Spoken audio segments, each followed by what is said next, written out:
This story began on a rainy day. It all happened in the Compton Mountains at the Townsend County camp. A subordinate came to the Count. He reported that the rain was hindering reconnaissance. However, there were reports of intermittent lights being observed in the northeast. In the current situation, it seemed highly likely that these were the McCarthy scoundrels. He had been in contact with Adrian von Callisto from the home of Count Callisto. The Count said he understood and would check it himself. So the subordinate should prepare everything for departure. The subordinate agreed. After that, they left the tent together. The guards saw them and began to discuss. It turns out that they had traveled all this way into enemy territory and ended up encountering difficulties. I wonder what is so special about this dragon in its lair. The second guard replied that he was probably trying to win the favor of the Townsend ducal house. Count Callisto has a reputation for being a scoundrel. So thank you, at least for commanding as you should. The main character actually heard all this. He wanted to apologize to them because he wasn't really Count Callisto. His real name was Hans. He had been Adrian von Callisto's personal servant since he was 6 years old. It all started when he did his homework for him. It grew into learning fencing and etiquette, and after the death of the former lord, he took over various matters in the county, including business. And in the end, while his master is busy drinking and chasing women, he runs all the affairs on the estate as Count Callisto's secret representative. Now he has even replaced him during a military campaign. The young man has long since given up jealousy or resentment. Thanks to all this, he has managed to learn a lot, despite being just an amateur. However, this does not mean that he intends to fight in his place. The Count asked if anyone had seen that strange light. The subordinate answered in the affirmative, and wondered if the Count had always been so tall. While she was thinking about this, the hero turned his attention upward. He reflected that at least pretending to be a nobleman was a great stroke of luck. Ordinary soldiers and knights would fight on the front lines, while commanders could remain in the rear and stay safe. He informed his subordinate that visibility was very poor at the moment, so they should return. So they went together. Sometimes the guy wondered if there was such a thing as an afterlife. The escort told his master that he would see him out, and suddenly fell silent. For some reason, his body immediately began to fall, which surprised the Count. Hans was terrified. It seemed like an ambush. His subordinates shouted for him to run away immediately. They rushed toward him to help. But it was too late. Someone had stabbed him in the back. The young man's body immediately fell to the damp, wet ground. Hans was confused. What had happened? Was he really going to die like this? Was his end really so meaningless after all those years spent as someone's replacement? The rain continued to fall, and the only sounds around him were the sounds of battle. The hero was dying and wondered if there was such a thing as an afterlife. He wanted to live, so that he would be the one to receive recognition. He wanted everyone to appreciate his abilities and efforts. He wanted to live for himself, not the way he had lived his previous life. After that, his eyes closed. But suddenly, after a while, he opened them and heard some noise. It turned out that a crying maid was sitting right in front of him, begging her master to forgive her. The guy was confused. Could it be Madeline? But why was she here and not in the county, as she had been before? Moreover, it was strange that she looked so young. The girl continued to beg, saying that she had not meant to disrespect her master, that it would never happen again, and that he should not punish her. Hans still didn't understand why she was belittling him. What strange thing had happened? Soon he saw his hand, and in it was a weapon for beating the maid. To make matters worse, he was no longer on the damp ground, but in a luxurious room. He also turned his head to the side and saw a large mirror. It was clearly his reflection. But why did he look like Count Callisto? In his confusion, the object fell from his hands. In desperation, he immediately rushed toward the maid. But this only frightened her even more. She thought he wanted to hit her, so she covered herself. The guy stopped immediately, realizing that this would only make things worse. Still, he wanted to figure out the situation, so he asked what day it was. Better yet, he wanted to know what year it was. The girl was surprised by the question at first, but then replied that it was the year 853. Hans did not expect to hear this and was extremely shocked. It became clear that he had somehow ended up in the body of the gentleman he had been serving all this time. But that wasn't the only surprising thing. He had also traveled back in time 15 years. For a while, the guy just sat there, thinking that this might be some kind of fantasy. He even hit himself, but felt intense pain. So was everything that was happening really real? These luxurious chambers, he couldn't mistake them for anything else. Now he had soft, delicate hands. They had never even held a pen and knew nothing of work. But first and foremost, he wanted to understand what was happening. Earlier, he had told Madeline that she could leave for now. The girl immediately ran out of the room, bruises visible on her legs, which the gentleman had inflicted on her all this time. Now there is no doubt that this is the infamous scoundrel Count Adrian von Callisto. Now it all ends with him finding someone else to blame. He also uses them as a punching bag to relieve his own irritation. But when he grows up, he will become addicted to drinking and women. After that, he will start causing all sorts of trouble. And he will force Hans to sort it all out. Suddenly he remembered something.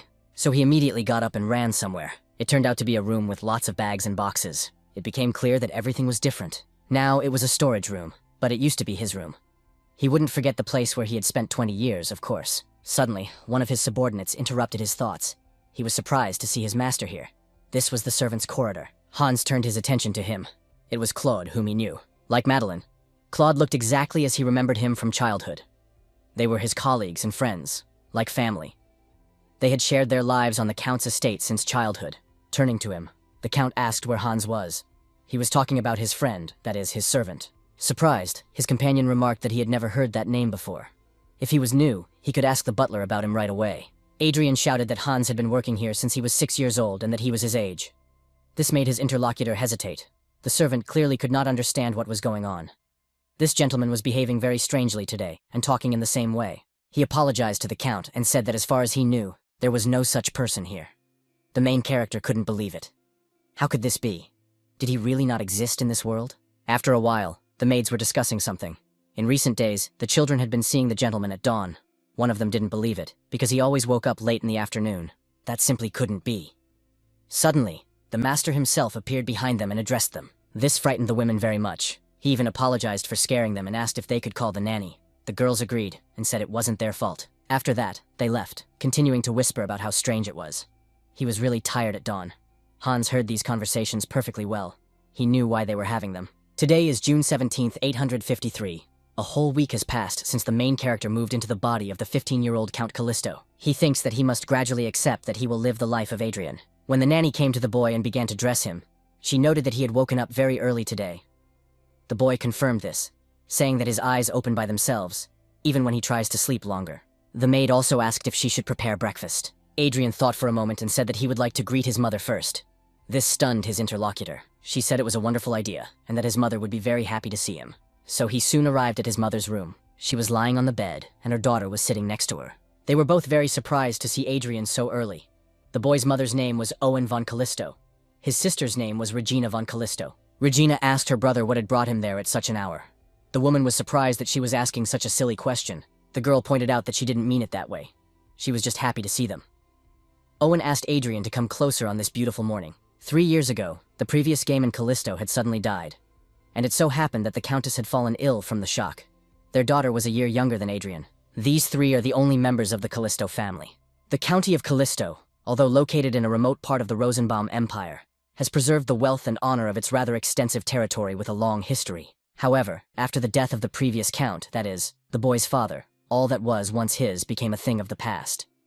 Due to the pranks of the 12-year-old young heir who took the place of the lord, the county is barely making ends meet, only lending its troops to foreign wars.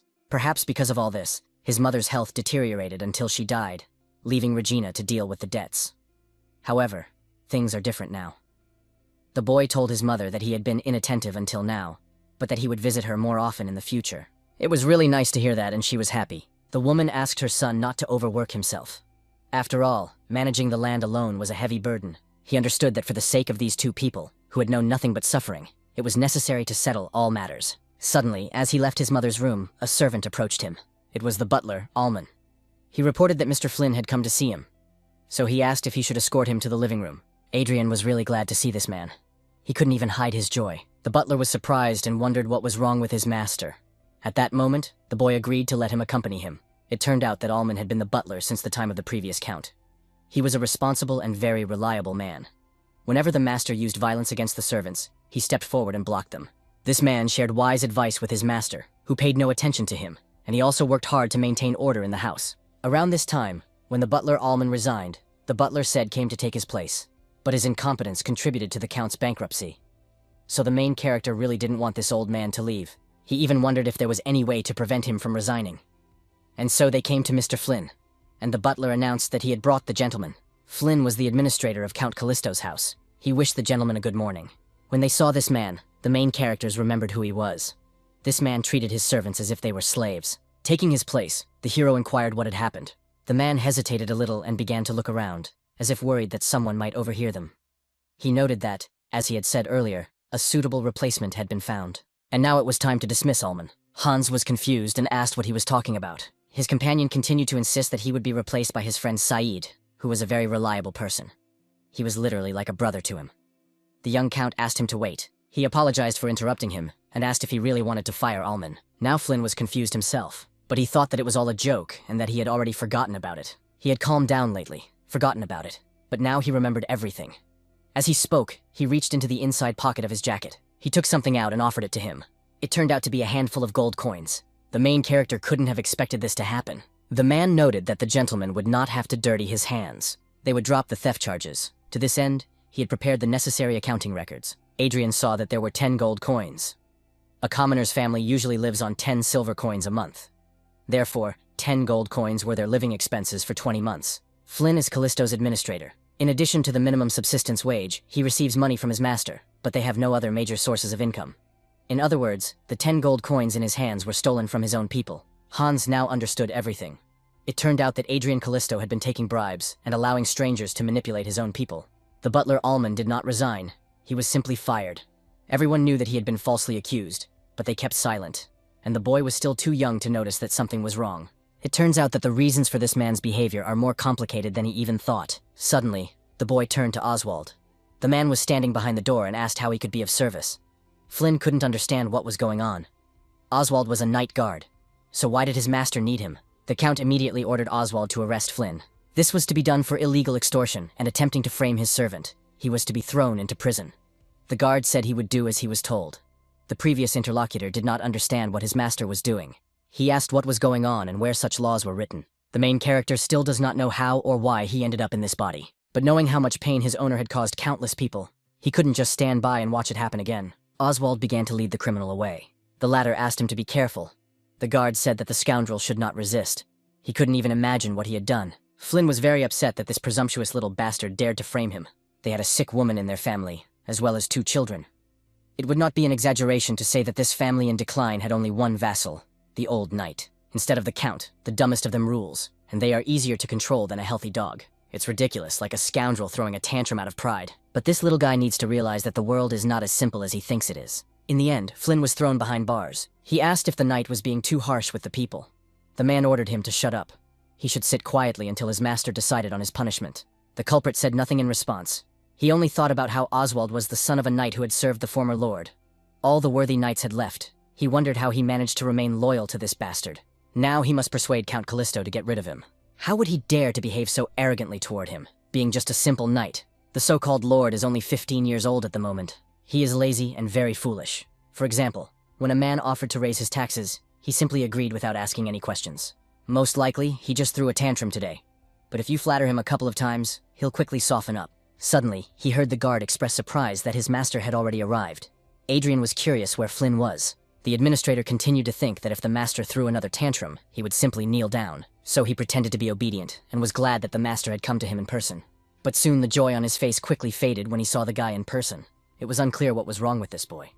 Was he really the same empty-headed brat? Flynn began to justify himself, saying that he was completely wrong. He asked for forgiveness, saying that she had only remembered him once. But the young count said there was no need to ask for his mercy, because from now on, all serious crimes committed on the territory of Callisto would be tried in court. The suspect was surprised. What did he mean by a court? Was he joking?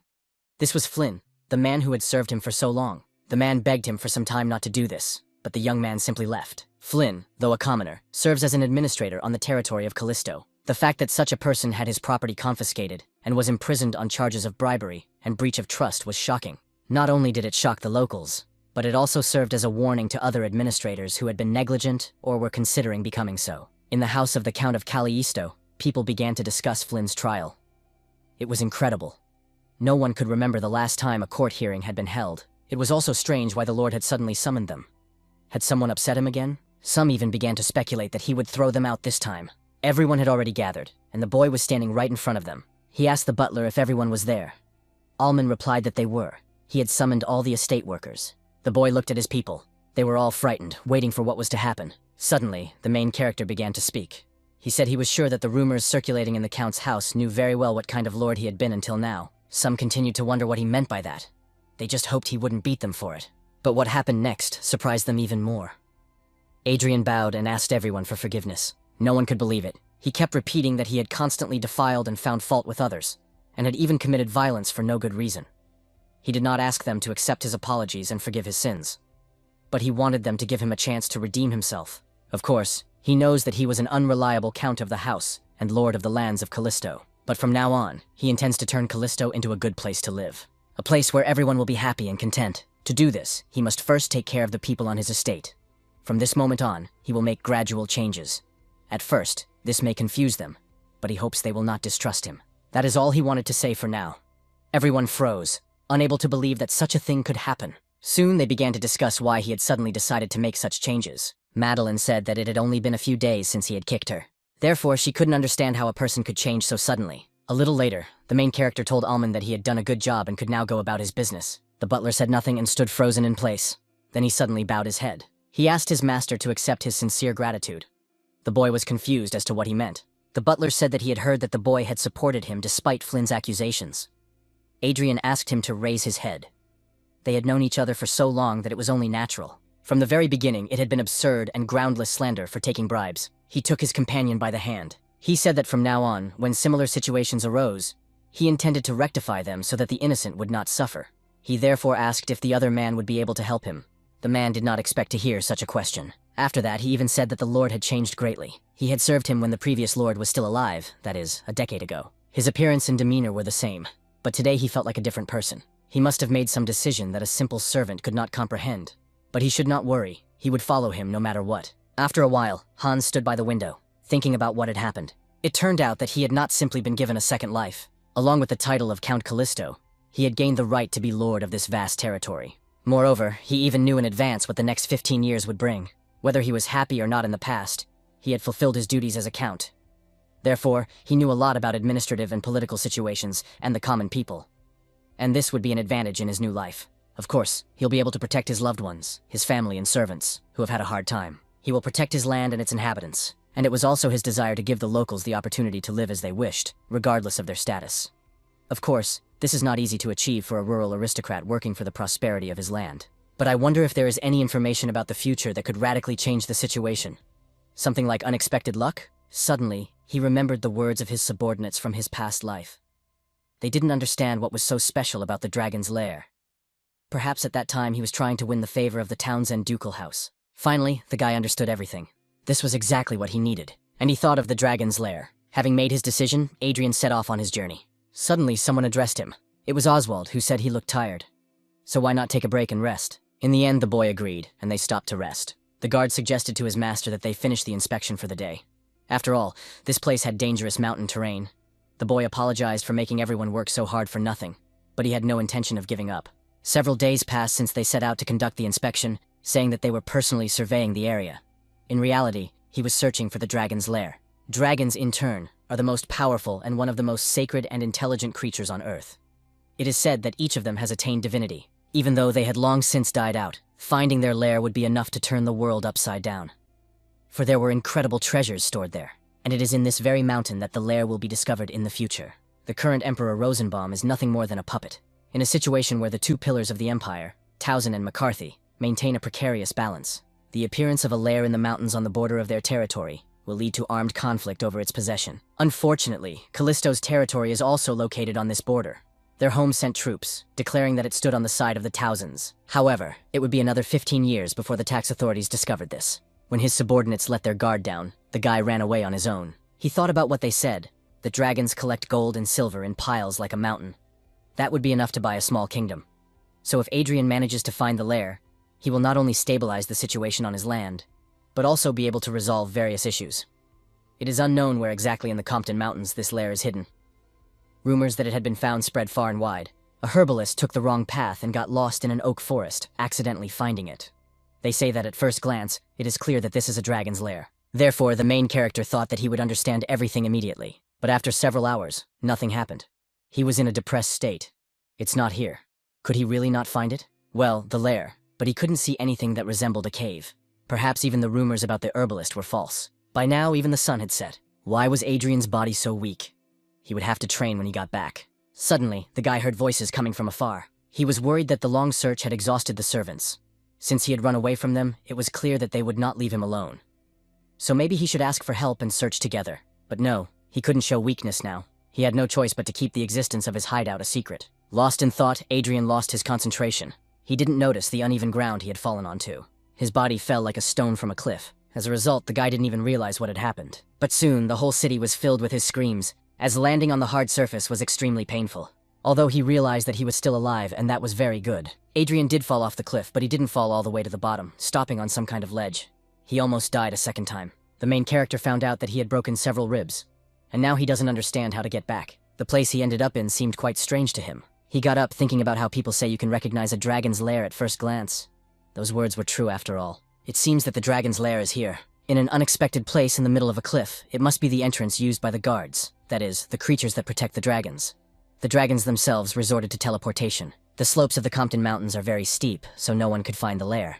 The only problem is how to climb back up. He doubts that Oswald will find this place. If he dies here, even the gold and silver he finds will be of no use to him. Suddenly, he froze when he reached a new spot. It was a very large room with a beautiful interior. Inside were magical circles, clearly connected to dragons in some way. The young man found it incredible. Very beautiful. Could this really be the dragon's house? Gradually, something happened to his body.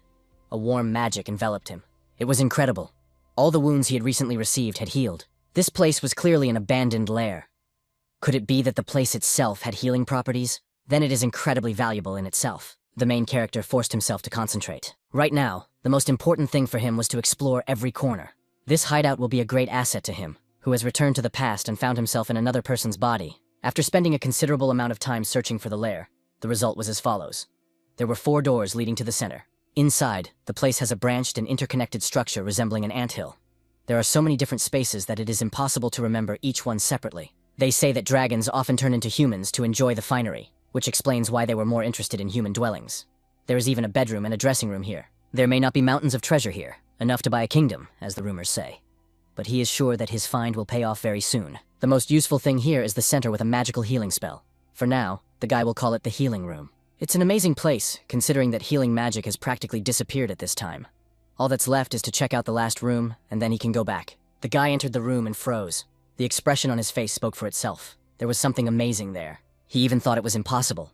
Was what he was seeing before him real? Yes, it was a real dragon. Dragons had been extinct on this land for hundreds of years, so it was most likely a corpse. Indeed, if there had been a living dragon in the lair, chaos would have ensued in its previous life. Amazing. Maybe dragons remain so perfect even after death. He should have read about this in his past life. Only Adrian touched the dragon's body. Something began to happen. The dragon's body, which he had thought was dead, began to glow. The young man was stunned. Could this be some kind of magic? A magical formation began to take shape in the center, and it headed toward the main character, who didn't understand what was happening. This magical formation was heading straight for his head, and soon it literally merged with him. Adrian realized that something had entered his head. Even the color of his hair changed, and he began to see some runes. A magical circle also began to glow on the floor near the dragon. The main character found himself in some kind of strange space. He couldn't understand what it all meant. After all, he had only recently been in the dragon's lair, and now he had been transported somewhere else. His thoughts were interrupted by an unfamiliar voice. This stranger noted that humans were the weakest but most inventive of all species. And that was not bad. Realizing what was happening, the hero asked who he was. He had golden hair and an otherworldly energy, as if he were not human. The stranger said his name was Siegfried. He, in turn, was the last head of the Golden Clan and the last dragon on the continent. Adrian couldn't believe it. Was he really a dragon? Did that mean he was the owner of this lair? Siegfried replied that he had understood correctly. He must be very confused right now. Let him explain briefly. He had only touched his empty shell, the life that had already come to an end. The essence that had spoken the last spells to him was what remained. The young man realized that he still did not fully understand. The dragon continued to say that they were like dragons, the most beautiful creatures on Earth. But they had been in conflict and competition for centuries. In the end, he became the last dragon on the continent, as dragons were solitary creatures by nature. Therefore, he was not emotionally attached to anyone and remained alone. However, he could not accept that their magic would be buried, and so he made the only decision he could, to leave his knowledge and legacy to a wise being. Specifically, to whoever found his lair by fate, so that dragon magic could continue to exist. His life ended in approximately 354. He designed the spell to last for 500 years after his death. After that time, his body would turn to dust, and dragon magic would be lost to history. He accepted this fate, but his heir still came. Therefore, Siegfried asks the young man to ensure that the power known as magic continues to exist in this world, and in the centuries to come. Confused, the main character shouted that he knew nothing about magic. There are thousands of magicians in the world today. It would take him a very long time to learn it. This made the dragon smile. Siegfried said that he had told him so himself. Now he was his heir, and as soon as he said this, the main character came to his senses. He was in the same dragon's lair and did not understand what was happening. Perhaps it was some kind of hallucination. Turning his head, he noticed the dragon's body. Indeed, as Siegfried had said recently, the last dragon had turned to dust. But his power and magic were not lost in vain, because he left Adriana the dragon's heart. The boy clearly feels the presence of another heart besides his own human one. It was a source of power, hazy like smoke, but filled with magical energy. Almost immediately, information from Siegfried began to flow into his brain through his new heart. There was so much of it that the boy couldn't comprehend it all, but he was certain that he could now use dragon magic. For example, he had just used a ball of light. Indeed, a stream of mana flowed toward his hand, and he recreated a new skill. Unlike humans, who have to create magic, read long spells, and utter incantations, dragons only needed these words. Dragon magic requires special magical power that comes from the dragon's heart, and that heart was left to the boy Siegfried. After a while, the main character flew up into the air, after which he landed rather awkwardly on the ground. Just think, he used all his magical power to climb up. Just think, flying is only a second-level magic. It turns out that his magical power reserves are minimal, since the dragon heart has not yet taken root, but it will grow in accordance with his body. Very soon, Adrian will be able to use dragon magic close to that of a god. Suddenly, he heard a voice. It was the servants addressing their master. They were very happy to see him, but they had been searching for him for a long time. I wonder if everything is all right with him. Since the main character had reunited with his people, he now sat thinking about what had happened. He had received something he never expected. The heir to the dragon had never been described in historical books. The spell described by Siegfried had a time limit. Today was the 853rd year. This meant that if he had been even a year late, Siegfried's will would have been lost forever. It turned out that in his previous life, they had only found refuge 15 years after that moment, and his will had indeed been lost then. When it comes to magic, most wizards never get more than 1 or 2 circles in their entire lives. It is enough to get the 5th circle to become an archmage. Dragons are born with the 9th circle. They are the most intelligent creatures. Their level far exceeds that of humans. Adrian thought that if he gained the power of a dragon, its capabilities would allow him to realize his wildest dreams. As he was thinking about this, the carriage finally stopped. The coachman informed his master that they had arrived at the estate.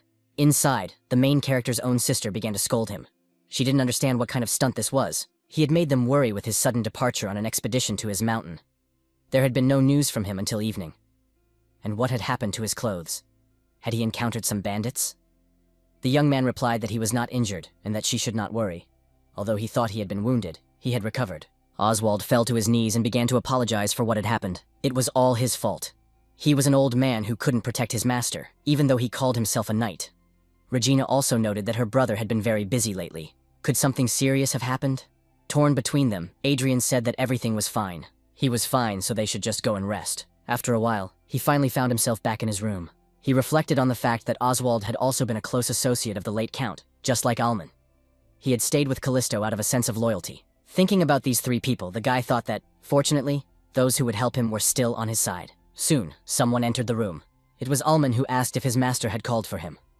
The young man apologized for disturbing him at such a late hour. He was curious about the matter he had entrusted to him before leaving.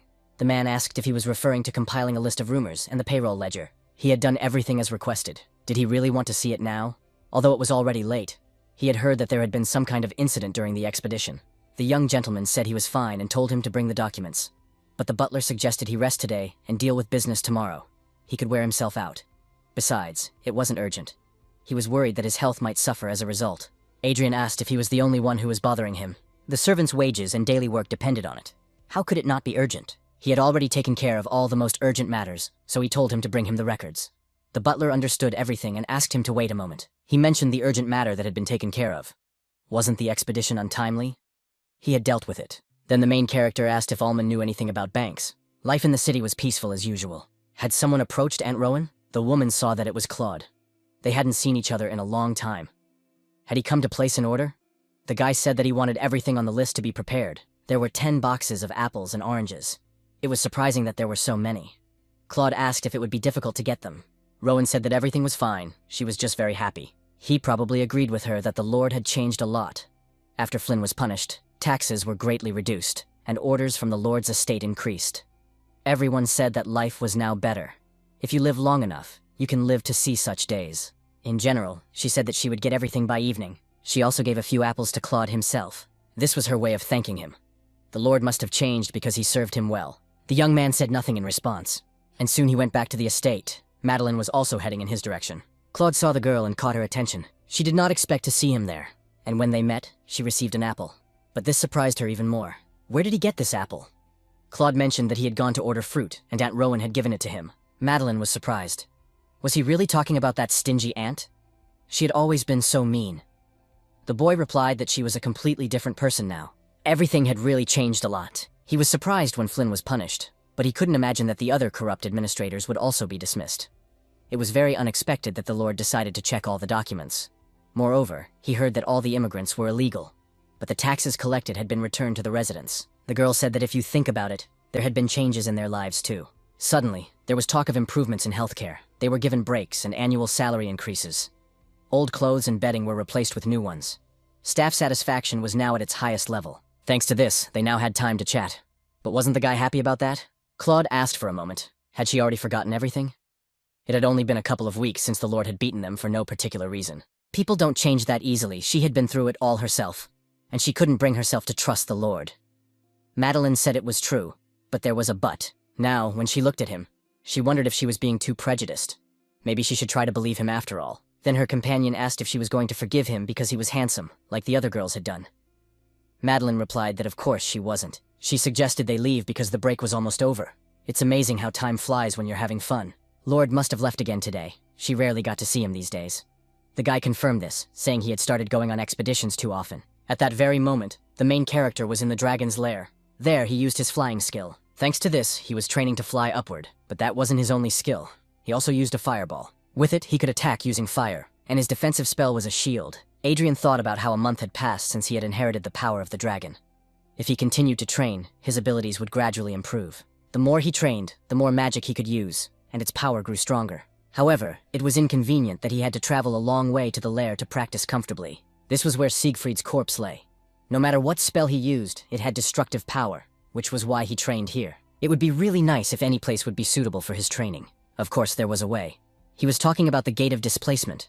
There was a spell that could instantly transport someone to a specific location with precise coordinates. However, this spell is already of the 7th circle. He is currently at the 2nd or 3rd circle as a regular Imperial mage, although an archmage would hardly reach the 5th circle. First, he needed to master the short-range teleportation spell. He had been trying to do so for several days now, and so he repeated the spell once again, expecting nothing new. But something did happen. Amazing, did he really do it? The guy's joy quickly faded when he felt something strange. His body was somewhere else. It seemed as if he had been transported to another dimension. Suddenly, he saw Siegfried, who greeted him. He was adapting faster than expected. The main character did not expect to see a dragon. After congratulating him, his magic surpassed the level of a beginner. As a reward, he opened a new area in the hideout. Let him continue moving forward and gradually get more useful things. Adrian was surprised. Had he arranged everything so that new places would open up in the lair as he grew? But if so, was there any reason for such a restriction? Zygmunt thought about it and explained that the shelter might be found by some pathetic fortune hunter. He would take the treasures for himself and neglect the magic. After that, he simply asked that his heir continue to develop. He wants you to live on, so his magic can continue to exist in this world. Soon, the main character moved back to the dragon's hideout. So that's how it all works. It turns out that there is a room that was impossible to find through the existing passages. No wonder there are rumors that you can buy a kingdom if you find the lair. So far, there was little gold or silver, because the place was hidden by magic. Siegfried said that from now on, more and more places with treasures would be revealed. There were ancient runic symbols written there, and the hero could read them. Could the dragon have given the jewelry its name? Queen of Tears, Spring Evening, and God's Grace were their names. There was a book nearby that needed to be looked at. It told about the artifacts. Artifacts are objects created by a transcendent magical power to fix magical effects on things. They became relics that cannot be replicated, as magic has almost disappeared today. In a previous life, an aristocrat like the main character would not have been able to see them, and his current level is insufficient to create new artifacts. He looked at the first book and put it back. Then he took the second one with similar content inside. It turns out that the shelf is full of books about artifacts. Surprising. Is it possible that he is thinking what I think? Could all the decorations he sees be artifacts? It turns out that there are 10 artifacts in this room. There are also books here that describe each of them in detail. Therefore, it is very easy to choose the one that suits a particular situation. The very first artifact is Spring Evening. It contains healing magic, which was supposedly created by a 7th circle archmage for his sick wife. Healing magic is usually not very effective. The effect of this ring is also likely to simply give strength, but it will definitely help the weakened mother of the main character. The next artifact is called the Dance of Shadows. This work is by a red dragon named Berestein. It looks quite simple, but in reality it is not. When the main character picked it up, some kind of magic began to spread. It turns out that this artifact contains high-level concealment magic. It even hides traces and blocks sounds surprisingly well. Not only is the guy invisible, but he also feels as if his body has no weight. So that's how incredible artifacts are, and it only gets better. The next artifact was in the form of a snake. Adrian put it on his arm. This artifact is called the Breath of the Earth. It is the only work of the golden dragon Siegfried, the owner of this lair. The main function of this artifact is transportation. The coordinates are linked to Siegfried's lair. Therefore, the guy can only move between it and the portal. But he doesn't fully understand where that is. Now that the distance restriction is gone, it will be a little easier for him to train. Who would have thought that learning and mastering something could be so exciting? After a while, the guy decided to return. It turns out that this will be his last trip to Compton Mountain and back. He was really lucky that no one lived there.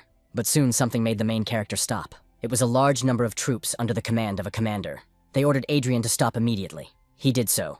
He then announced that he was Lord Callisto. He demanded that they introduce themselves and explain why they had invaded foreign territory without permission. The commander decided to speak with him. He noted that they had told the truth after all, that Lord Callisto was just a child. His name was Pete Ross. He was a count and commander of the first Knights of the Empire. The hero was surprised that he was called a child. The influence of the capital and border nobles varies, and there is also a difference in age between them. But they were clearly on the same level now, and this man had addressed him so sharply at their first meeting. Mutual respect was a basic form of politeness among nobles. Therefore, he asked what had brought Count Ross here. The man did not expect the Count to know what was going on, since this was a rural area. He didn't have time to explain everything, so he would only tell him what business he was here on.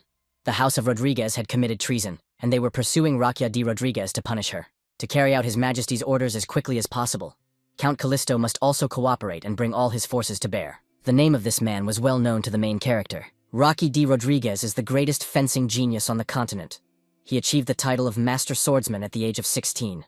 His fate is tragic, as he died because of the betrayal of his house. It is rumored that Raquia was a close friend of His Majesty, and they spent a lot of time together since childhood. His Majesty especially trusted and relied on him as a friend and mentor since he was Crown Prince. However, when His Majesty ascended the throne at a young age, the situation changed dramatically. The young emperor became a mere puppet in the hands of the Townsend and McCarthy houses. The imperial forces were subjected to daily purges. The Rodriguez house must have been surrounded at that time as well. The main character still remembers the news that the traitor Rodriguez was acquitted of false charges and reinstated 5 years later.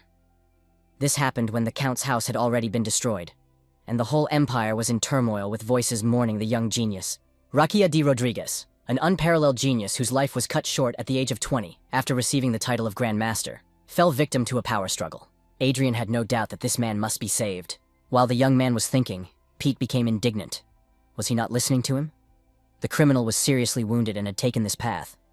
Perhaps his youth made it difficult for him to understand the seriousness of the situation. The main character did not like this situation.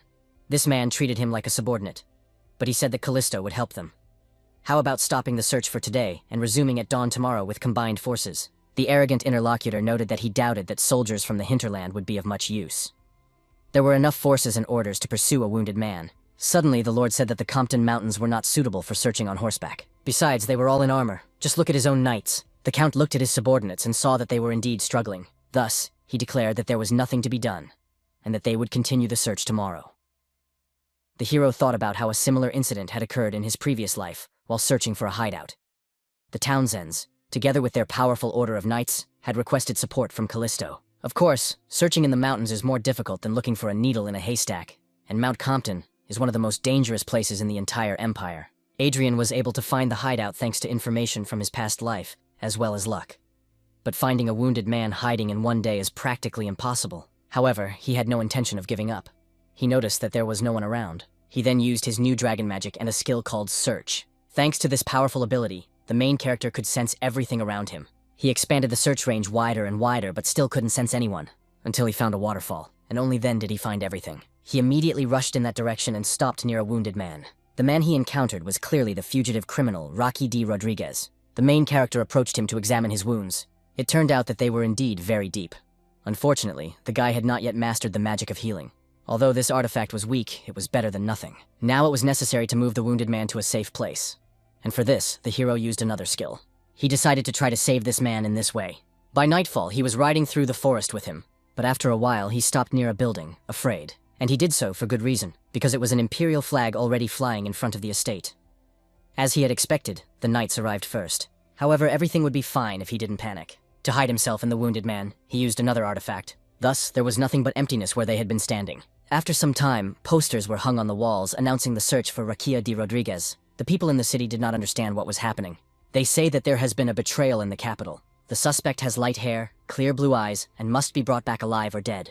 A subordinate informed Count Ross that they had wanted posters throughout the territory, starting with the Lord's estate. The man was pleased to hear this. Speaking of Callista, a village is a village. What a shabby estate they have. Perhaps it would be better to stay at an inn rather than with them.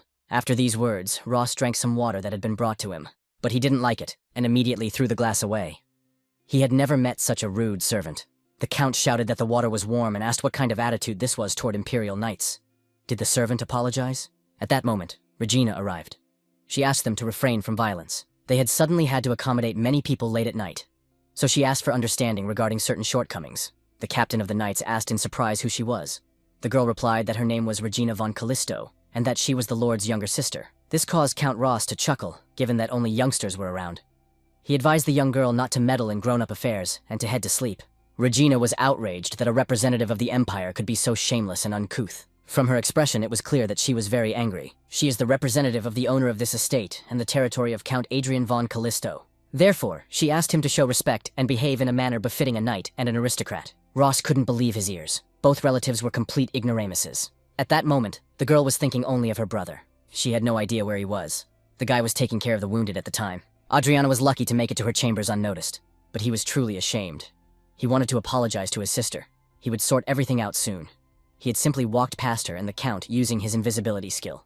At the moment, the situation had become more complicated than he had even expected. Wanted posters had already been distributed throughout the area, and there was nowhere left to go. Who knew that knights would raid his estate? The ones he saw in the forest were only a small part of them. Rodriguez urgently needed medical attention because at this rate, he would simply die. Suddenly, she heard the door to the room where he was staying slam open. It turned out to be Madeline's maid. The girl was rubbing the Count's wound. She panicked and apologized, thinking that no one was there. But then the guy thought that in this situation, that was the best option. So he asked her to quietly call Alman so that no one would find out. In the end, the butler arrived at his master's side quite quickly. He thought he had left, but it turned out that he hadn't. He had to go down to the hall first. They say that there has been a betrayal in the capital, and now the Imperial Knights are at their estate. The main character interrupted him and said that he had something to show the two of them. Then he led them to the wounded Rodrigo. Both were terrified. This man was the one they were looking for. Had Mr. Adrian personally captured the traitor Rodriguez? Sir, he objected, he is not a traitor. The young man couldn't explain it now, but he was being pursued on false charges. Therefore, he planned to protect him for a while. But as they know, in the current situation, he cannot accomplish this task alone. Therefore, he desperately needs the help of Alman and Madeline. They clearly weren't expecting such a request. Adrian was well aware that this might seem strange to them. He was a border lord with no connections to the imperial family. It was also impossible that he was acquainted with Rodriguez, a powerful figure in the capital. Moreover, they were servants who had no choice but to obey their master's orders. Thus, they were in a position where they could easily report everything to another aristocrat. And yet the young man had hoped for their help. So he turned to Madeline again. He asked if she could take care of him. In one case, his master would assign her exclusively to his chambers. The girl objected, saying she did not know how to treat the wounded. The Lord told her to just serve him food and dress his wounds. He would compensate her fully. She should just help him this once. But he asked Alman to find a corpse with a similar appearance. The man was confused, not understanding what he wanted. Looking at him, he repeated that he needed the corpse of a young man of similar build with light hair. Blue eyes would be good, but not necessarily the same. The man was confused as to why his master was saying such things. The guy, of course, understood perfectly well that this was an unreasonable request. It would be difficult, but he asked him to help because he had to save this man. He tried everything to change things, but for them, it was only a brief moment. He was an immature, unworthy gentleman, whom the servants could not look at without reproach. His words could be the catalyst that would force them to report him. But now all that remains is to hope that they believe he has changed. Right now, they need to believe him. Suddenly, Alman turned to the gentleman. He told him that there were ranks among the aristocracy as well. Imperial commanders were like gods and could not be opposed. But he was a butler, serving Count Callisto. He wondered if the Count had really decided everything himself.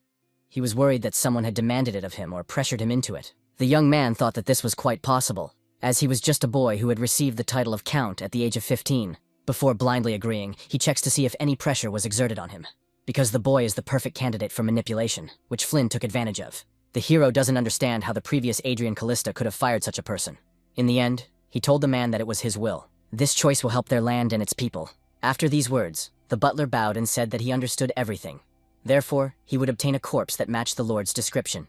Madeline also bowed and said she would do her best for her master. Adrian exhaled calmly. He was truly glad that his subordinates were helping him. After a while, Regina reported that she could not allow them to enter the room. but the knight said that they had been ordered to search every corner of the estate. The girl was indignant in these chambers. They were caring for their sick mother, so they should leave. Suddenly, a voice from nearby caught their attention. The main character asked what they were doing. It turned out that they had come with swords and were trying to enter the chambers of a noble lady, despite the fact that she was ill. But the knight said that he had heard the house and that the number would cooperate. Adrian explained that he had indeed agreed to cooperate, but he never said he would support the search. In his opinion, their duty to the Imperial commander had been fulfilled, and this happened at the very moment when they provided shelter and support to his people. Was he wrong?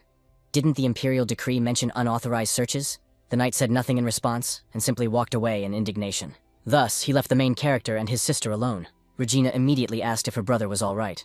After all, these people had reported that a traitor was wandering around outside. The couple did not apologize for arriving too late. She was probably frightened by this unexpected situation, but he was grateful that she had handled it on her own. She behaved very maturely in this situation. The praise came as a surprise to the girl. She wondered if he had been nearby when she was talking to the commander. The guy realized that he had given himself away, so he tried to smooth things over. Later, his mother complained that the traitor had entered their territory. It was simply outrageous. Let the children be careful and never give in to the Imperial Knights. They already hesitated and angered them. The hero asked her not to worry, saying that his people would also participate in the search. They say that the criminal was seriously wounded, so he will be found quickly. There is something more important. During the expedition, he met an old foreign woman. When he helped her, she gave him a ring as a gift and said that it contained a special energy. Yes, the kind that can gradually restore health. The woman was surprised that her child had started to believe in such things. The guy said that he wanted her to have the ring anyway. As he spoke, he put the ring on her hand and she began to examine it. Soon, to her surprise, she said that she actually felt as if she had been relieved. Surprisingly, it was also a yellow sapphire, and judging by its size, it was very valuable. The sister asked if some old woman had really given it to her brother. The main character understood that if it became known that the simple ring was an artifact more valuable than the estate, it would cause a real commotion. Adrian and Madeline take turns guarding Rakia's chambers. The maid guards during the day, and he guards at night. Since the young man had always stayed awake at night when he was a servant, he had grown accustomed to it. Thanks to the dragon's heart, fatigue seemed to accumulate much more slowly. Right now, that's not the main problem. The question is whether it is acceptable to leave Rodriguez in this condition. The hero cleans the blood and pus, but the wound is too deep. Someone knocked on the door. Adrian heard exactly 5 knocks. It turned out that he and Madeline had agreed on a code knock. There would have been a problem if other servants had entered. Opening the door, the guy greeted the maid. Then he asked if anything suspicious had happened. She said everything was fine. At that moment, the hero noticed a basket. Could it be herbs? The girl explained that the young man's internal injuries seemed serious. That's why she brought some herbs that disinfect well and also have healing properties. Adrian was surprised, but did she know how to use them? The girl explained that her father was an herbalist, so she had learned a little by watching him work. The guy thought that, come to think of it, Madeline often brewed herbal teas, saying that she had learned about them from her father. He thought she just liked plants, but it turned out to be something else. In fact, the main characters also know how to work with herbs, but the girl was much better at it, and she bandaged Rodriguez's wounds. Adrian thought how lucky he was that she had this knowledge. Now all that remained was to hope that Rodriguez would recover, and everything would be fine.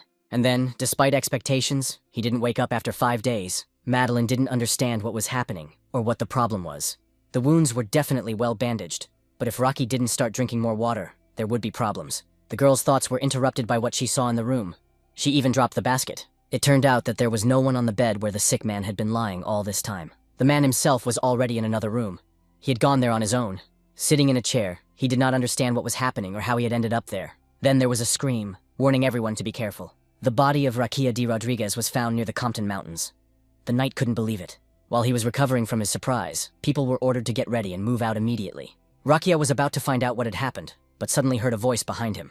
It was the main character, who said that his reaction was expected. He could see that Lord Rodriguez was in good health and had already regained consciousness. In fact, the main character had noticed earlier that Rodriguez had regained consciousness, thanks to his dragon heart. His senses were heightened, so he noticed the change in his breathing. The reason he continued to pretend to be unconscious was probably because the situation seemed really suspicious to him. The entire empire was hunting him as a traitor. Therefore, the fact that he was lying in the bed of a nobleman, while a boy and a girl were taking care of him, seemed very strange. Right now, this man fears Adrian, and that is why he grabbed the first thing that came to hand and pointed it at him. Then he asked them to tell him their names. Could he be in cahoots with those scoundrels on the street who attacked him? The main character approached closer to explain everything, but his interlocutor, as you noted, did not come close. Then the hero asked him to calm down, saying that it was too early to worry so much. He said he would explain everything and suggested they sit down and talk. The man decided to trust him, so he put down the weapon he was holding and sat down. Adrian thought that was great. Now everything depended on his persuasiveness. Soon, Rodriguez noted that he thought the corpse these people had found was a fake. It was probably the work of Mr. Adrian. The hero confirmed this, saying that he had dressed a corpse of similar build in Rakia's clothes and put his family ring on it. He apologized for taking it without permission, but that was the situation. Suddenly, his interlocutor interrupted him. Pete Ross, the commander who was pursuing him, knew very well what he looked like. He would not be fooled by a body that only vaguely resembled him, Adrian objected, saying that it was August. The body had been thrown into a swamp to decompose naturally. The knights had grown very tired of searching the forest over the past few days. Commander Ross himself would also like to finish the search as soon as possible. The hero noted that Lord Rodriguez would wait 5 years for the false charges against him to be dropped. Until then, he asked that his secret remain here in Callisto. Rocky couldn't understand how this guy knew the charges were false. Was he somehow involved in what had happened? The guy said he couldn't tell him. Then the man asked what would change in 5 years. Well, Adrian couldn't let him tell him that either.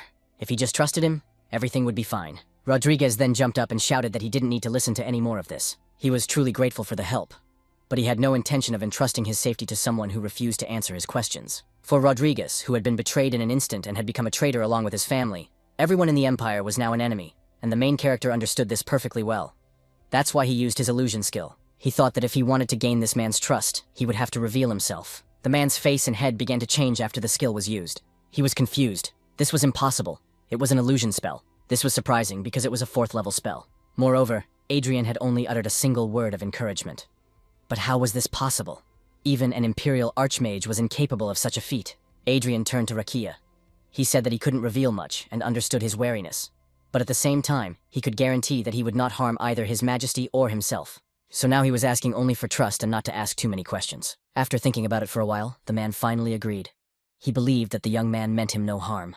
Adrian was pleased. At least he had managed to reduce his hostility. However, since he was the Emperor's fencing instructor, the young man thought he had a gentle nature, although perhaps it was just a matter of perception, as if he had been attacked by an angry cat. After a while, Commander Ross arrived at the Emperor's side. He reported that he had come to inform His Majesty personally that Rocky D. Rodriguez was dead. The Emperor replied coldly that he understood everything. The knight was surprised. Was he dissatisfied?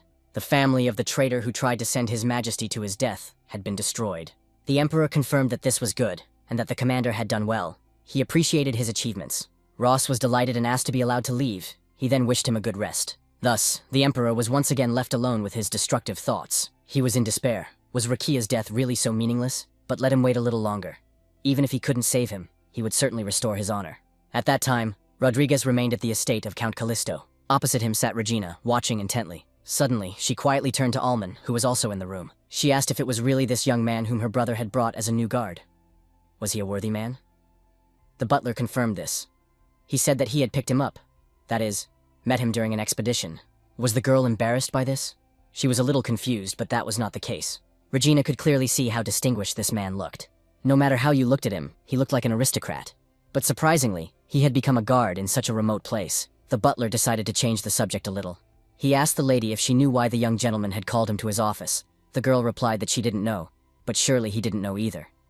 While they were chatting, Rocky thought about how only 3 people knew who he really was. That's why they were pretending. Each of them worried him, but they had helped him nonetheless. And the most suspicious one was Adrian. The main character arrived just then and apologized for keeping them waiting. Callisto had always been a powerless provincial territory. Moreover, if he became a lord at the age of 12, he had no experience. The idea of a fake corpse is clearly unusual. Moreover, he convinced him well, even though he is an imperial knight and a count. He, in turn, is not only reserved, but often seems more mature than Rocky himself. The organization of the entire state is also unexpectedly good. Even in the imperial capital, the service staff do not have such cheerful faces as here. Everyone looks genuinely satisfied. Could all this really have been organized by a 15-year-old lord? I wonder what Adrian Callisto is really like. 10 minutes later, Rodriguez felt like he was going mad, and all because of what the main character had said. He was going to open a bank. Rocky jumped up and shouted that he might not know how the world works. But did he understand how much money it takes to open a bank, and how many people had gone bankrupt trying to do so in the past? The hero replied that he knew all that, and he also knew why this had happened. Rodriguez still thought he didn't know anything. Banking was a business where even big shots went bankrupt when they tried to get ahead. Adrian said that it might seem that banking is all about real estate and capital. But the most important thing is having well-trained staff. He was referring, of course, to accountants, asset managers, and investment product compliance officers, as well as security guards who ensure the safety of valuables and deal with illegal intrusions. Realistically speaking, It would be virtually impossible for Callisto to assemble such experts without connections. That is why they will start by opening an academy to train local commoners. It will be divided into departments of accounting and security. Rodriguez was once again surprised that this guy thinks deeper than he appears at first glance. Although that doesn't mean the plan has become any more realistic. Regina objected, asking whether commoners could afford to study at the academy. Such institutions were usually built for aristocrats. Adrian confirmed that she was right. That was why their academy would not charge tuition. The butler couldn't believe that his master meant to say that he would teach for free. The hero didn't understand what he was talking about. Would workers agree to become students? They would pay the students salaries, not teach them for free. Those present were confused. Had he really said out loud that this was an academy where they paid for tuition? After a short while, the butler explained the plan. It was an explanation of Mr. Adrian's plan to establish the Callisto Bank. His Excellency said that the most promising students should be selected from among the servants. Therefore, anyone who was interested should contact him. Someone asked if they would really be paid salaries for studying at the academy. Allman immediately confirmed this. The daily wage would be reduced during class hours, but it would be enough so that it would not affect their well-being. Everyone immediately became busy. Perhaps they should agree. Some thought they would become smart enough, while others wanted to go to the security department. Claude was confused. He had no idea what the Lord was up to. This was about academies for aristocrats. But how could commoners like them study accounting and security? Madeline pointed out that he was meticulous and good with numbers, which is why he always ran errands in town. So why not give it a try? The young man replied that without thinking, these were completely different things. What would change if they learned at their age that they were not just servants and nothing more? The girl was taken aback and suddenly said that she would leave the estate. Claude was surprised that she had suddenly brought this up. Madeline explained that she had recently helped the master with something, and he said that as a token of his gratitude, he would allow her to study medicine.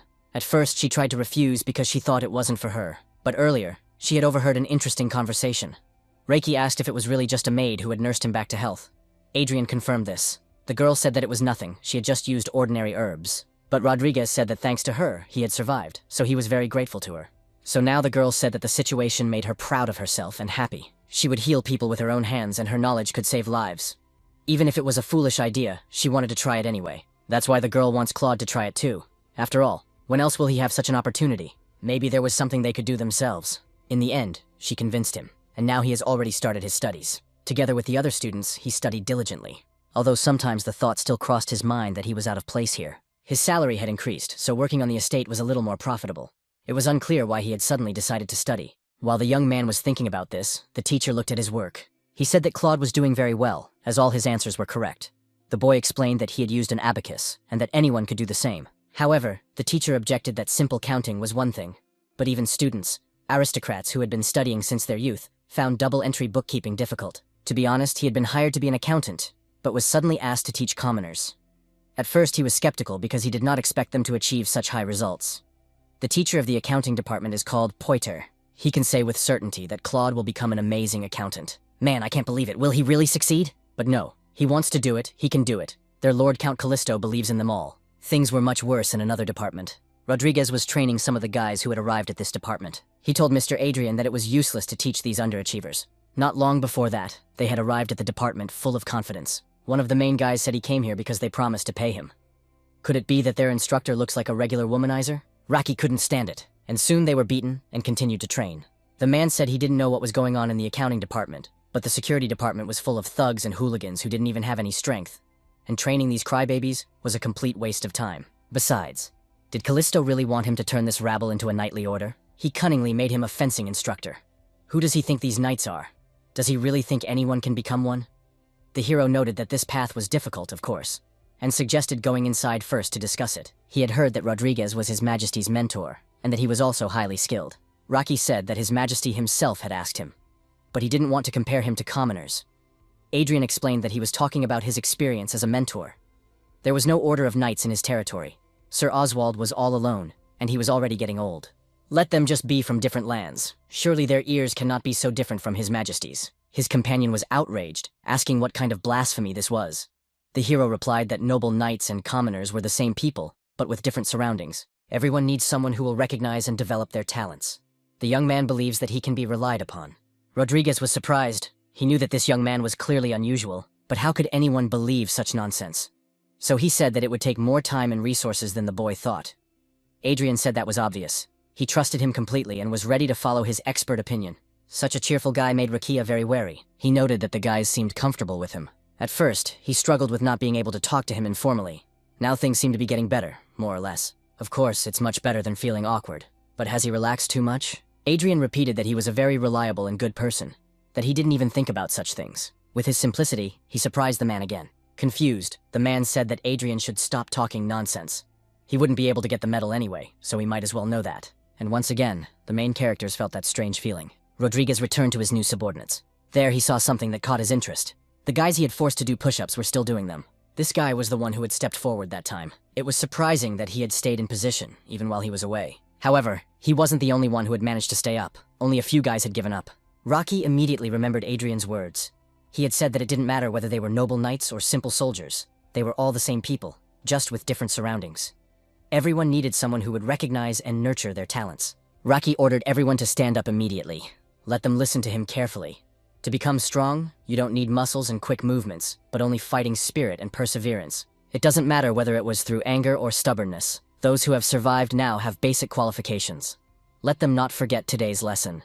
And for now, their lessons are here. In fact, the tourist had planned to live peacefully in the countryside for the promised 5 years. But it would not be bad to pass the time with all sorts of nonsense. In 800, an academy was founded to create the Callisto Bank. It was divided into departments of accounting and security, teaching specialized knowledge. The students were exclusively local residents. And now, 3 years have passed since it was founded. The Countess was in good health and was strolling through the garden. Suddenly, she heard her daughter's voice calling out to her. The girl was surprised why she had come outside. Her mother said that the weather was getting warmer and she just wanted to go out for the first time in a long time. Regina objected, saying that it was still cool and that she should take it easy and not overexert herself. Her mother noted that it smelled like spring, of damp soil, new shoots, and blossoming flowers. Yes, that's exactly what spring smells like. The spring breeze rarely reached her windows, and she'd almost forgotten what it felt like. So she asked her daughter if she wanted to go for a walk with her. The former Countess Callisto, who once could not even stand up, now walks on her own. Much had changed on the estate over the past 3 years. Several men had come to see her. They informed her that she owed taxes. This was true. The tax for residents was 20% of their income, so she still owed 30 silver coins and 70 copper coins. The woman was surprised by the amount. She couldn't pay that much so suddenly. The inspector said that this time he was just paying her a visit to inform her. But next time, if she was late, she would be fined. Suddenly, the woman's son came out. He pointed out that the offense was a serious charge. It was Claude. He asked if the revised tax code had not come into effect last month. For low-income households earning less than 10 gold coins a year, income tax is adjusted based on the number of workers. Taking into account the deduction for long-term residents, they had paid everything correctly and did not owe a single copper coin. The inspector realized he had picked the wrong person, so he said there had been a mistake and it needed to be checked. But Claude stopped them. He had heard that these gentlemen had made the same mistake with the Brooks last week. If he heard of anything similar again, he would file an official complaint. It's hard to believe that people like that still exist. The woman was surprised. Would everything really be all right? The guy said everything was fine, but he had to go. They were almost done getting the bank ready to open, so he would be late again today. His mother said that it was good that Claude knew a lot, but he shouldn't argue too much with officials. Suddenly something might happen, and they would try to take revenge on him. The young man calmly replied that there was no need to worry, because their lord would take care of everything. The maid knocked on the door. She was surprised that no one answered, as they had only just arrived. The head maid saw her and greeted her. She explained to the girls that when a sign like that was hanging, they weren't even supposed to knock. She must be new and didn't know that. The girl apologized, saying that perhaps the master was busy with something important. The woman did not know. But when the sign was hanging, even Sarakia, the knight bodyguard, was not allowed to enter. Besides, their lord would hardly be doing anything inappropriate. At that moment, Adrian moved to another dimension. There, he greeted Siegfried. They hadn't seen each other in a long time, about 3 years. The dragon did the same. It had indeed been a long time. It turned out that the guy had reached the middle level before he found out that he now had the 6th circle. Adrian said that he still couldn't believe that a court mage only had the 5th circle, while he already had the 6th. Siegfried also noted that he had managed to properly form a dragon's heart. Now he would be able to use large-scale spells. Just think, he had grown so much in only 3 years, starting out as an ordinary human. I wonder if he trains his own followers. Adrian was surprised by this question. Siegfried explained that every great mage has his own followers. His goal is to preserve magic in this world. He hopes that even in 1,000 or 10,000 years, this wonderful legacy will still be alive. That is his only desire, and his greatest regret. Of course, how the boy would deal with what he left behind was his concern. Having become Siegfried's heir, the main character spent the next 3 years constantly discovering new areas in the hideout. Every day, hidden treasures appeared, passing through a room filled with magical artifacts. The boy found himself in another room strewn with mana stones. All he had to do was sell everything there to become the richest man in the empire. But Siegfried didn't leave it there so that the guy could become rich or famous. Therefore, he must pay the price for the opportunity to enjoy his legacy. The hero noted that if we were to talk about it, he had been thinking about something. Decades ago, people created a bank. It is a place where you can borrow money and invest it to make a profit. Using Siegfried's legacy as capital, the young man plans to go into banking. The dragon noted that this has existed for a very long time. It is called usury. Adrian objected, saying that this is completely different. As soon as he successfully opens the bank and secures the money, he plans to found a magic academy to continue Siegfried's legacy. Nowadays, academies have departments of magic. But in reality, magic has long been in decline and has been relegated to the sidelines. Few people try to become magicians, as it is almost impossible to achieve more than 1 or 2 circles in a lifetime. Magic is no longer really taught or studied. It seems to have been left in the past. But with the power left behind by Siegfried, he will try to revive it. He will have not 1 or 2 followers, but dozens and even hundreds of those who will study magic and pass on their knowledge to future generations. The dragon thought about this, and he liked it. Sounds interesting enough. Let him try. Adrian wondered if he was unhappy. His companion pointed out that he was just talking to a ghost left behind after his death. After a while, the main character returned to his familiar world. The administration of the territory was running smoothly. Over the past 3 years, both the Academy's work and the reorganization of the territory's workforce have also gone smoothly. Even in his previous life, nothing happened in the rocky area. Preparations for opening a bank are going without any major problems. Earlier, Rodriguez reported that the knights needed to be equipped with armor and swords. Adrian asked if this was really necessary. He remembered that he had said that it would be impossible to establish an order. The man confirmed his words to the knight. After all, they would not be fighting wild beasts, but other people. He had already brought them into shape, and now he needed weapons and equipment to survive. At that moment, the hero thought that thanks to their armor, they would only survive if they did not receive a direct blow from a spear, as had happened to him in his previous life. Rocky was right after all. In the past, Callisto was an undeveloped region with almost no threats. But now everything had changed, so it was necessary to prepare for war in advance. Adrian used his search skill. If he remembered correctly from his past life, iron ore veins had been found in the Compton Mountains. If he could find them, it would be a major breakthrough.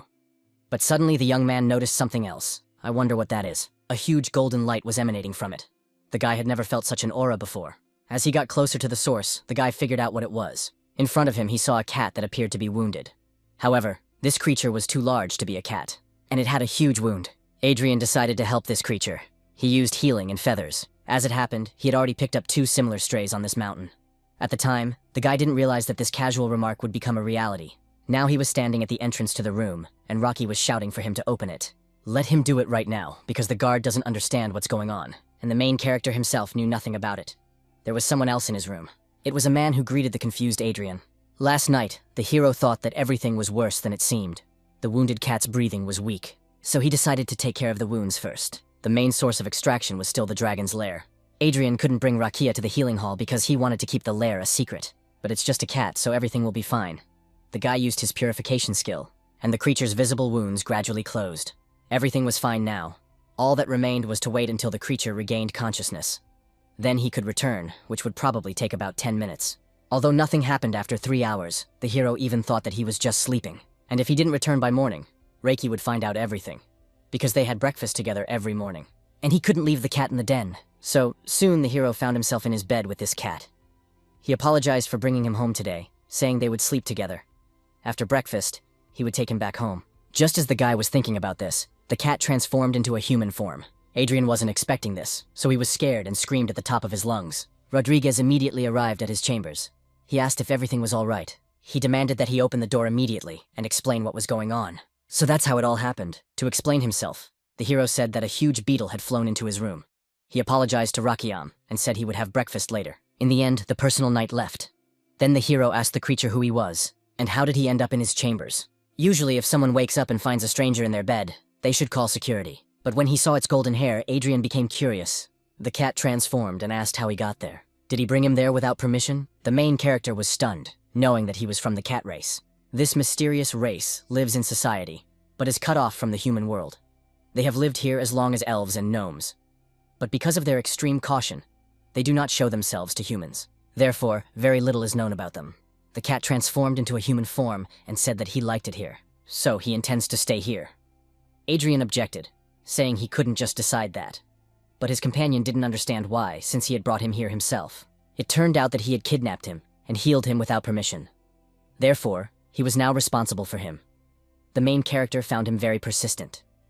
Perhaps she hadn't even slept while she was healing him, but there was nothing to be done. He could have died if he hadn't treated his wounds yesterday. Don't the physical abilities of the cat people exceed those of humans? It's unlikely that a wild animal or a human could have inflicted such serious wounds. Could it be that he was attacked by one of his own kind, leaving him with nowhere to go? While they were talking, the door to the room was kicked in. The main character was flustered. He didn't want Raki to see this creature. The knight, in turn, immediately grabbed his weapon. He pointed it at the cat and told Adrian to step away from it immediately. In the end, the main character understood what had happened. Rodriguez was a master swordsman, and therefore, he could sense unusual magical energy, just like him with his search spell. The cat had no intention of giving up. He said that this man was a coward and tried to attack him, but he couldn't let that happen. He used a spell called Moment. As a result, he moved and found himself right between Rakia and the cat. The opponents did not expect this to happen, so they quickly jumped back a short distance. Count Callisto asked Rakia to calm down. Something had happened to him, so he decided to take him in for a while. Therefore, the man should not be hostile towards him. Rodriguez was outraged. Why would someone do such a thing in public? What was this all about? He was his guard after all, and he had brought strangers into his home in the middle of the night. He even blocked the path of his sword. Perhaps he was insane or simply wanted to get himself hurt. What was he thinking when he did that? Adrian simply apologized, saying he understood his mistake. He did it because he knew that none of them would harm him. The cat was a little ashamed that they were shouting at his savior. Raki added that the cat people's concepts and common sense differ from those of humans. He doesn't know what situation this little guy found himself in, but letting him in here was reckless. Suddenly, the cat said something. He wasn't a little one, his name was Asa. The main character was delighted that he had given his name. He asked him to come closer and shake hands. The men didn't want to do it, but in the end, they did. Thus, Adrian's number of fateful encounters on Compton Mountain doubled. Asa seems to have complicated circumstances, and one day, he will open up to him and tell him everything. He doesn't want to pressure a child who has only just recovered. He's just worried that these two have crazy personalities. Still, he thinks they'll get along. After a while, Asa came to Adrian and said he was bored. He was hungry, so he asked for something to eat. Rodriguez was in the room. He said that the master was busy. Unlike cats, who only eat, he is a lord who runs the academy and is preparing to open a bank. And Reiki was doing his job as a guard, and couldn't help with the bank opening. And this cat was only thinking about snacks. Did he even know what a bank was? Suddenly, Adrian entered the room and asked Rakia not to be rude to him. The man noted that he had a lot of work to do, and no time for his entertainment. But Adrian replied that everything was fine. He was already finished. Tomorrow, the first Callisto bank would open in the capital. This is the Empire of Rosenbaum. If one had to choose the richest person in the country, many would name the defense minister, not the emperor or the duke. This man is none other than Baron Sylvan, Dominic Sylvan. He was the one who started the first banking business and dominated the financial world. Many aristocrats and bourgeois tried to get into banking, but no one could surpass Sylvan's monopoly. One day, the Baron asked his subordinate to report everything in order of importance. The subordinate began to speak. First, a summons from His Majesty the Duke of McCarthy. Apparently, this was related to imperial protocol. Dominic said that was surprising. His Majesty was still indulging this petty man, but it was still a summons from His Majesty, so they had to respond. He told him to add it to the schedule earlier that evening. The subordinate said he would do so, and that they could move on. Duke Chunish asked for another month to think it over. The man was surprised. It was nonsense. Who else but his bank could cover the debt? How foolish of him to continue to cling to his pride. At that moment, the advisor announced that there was something else important to discuss. A new bank had opened in the capital. It seemed to be run by the House of Callisto, but so far they only had one branch. Dominic remembered that it was the Southern House. He hadn't heard of anyone making a significant investment in them. They weren't known for doing any notable business. They had jumped into this field recklessly, so they would surely go bankrupt soon. He told his subordinate to ignore them and bring him the contract with Chinovis.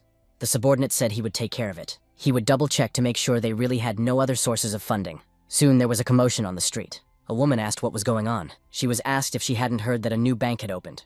They say that the building was just constructed for the entire capital, and it's the talk of the town. The woman didn't understand what the fuss was about. It was a place for aristocrats. Her companion objected that this was not the case, that this bank was unusual. A person could open an account for just 1 penny, and loans were given without any collateral. Amazing, a loan without collateral? With a minimum payment of 1 gold coin to open an account.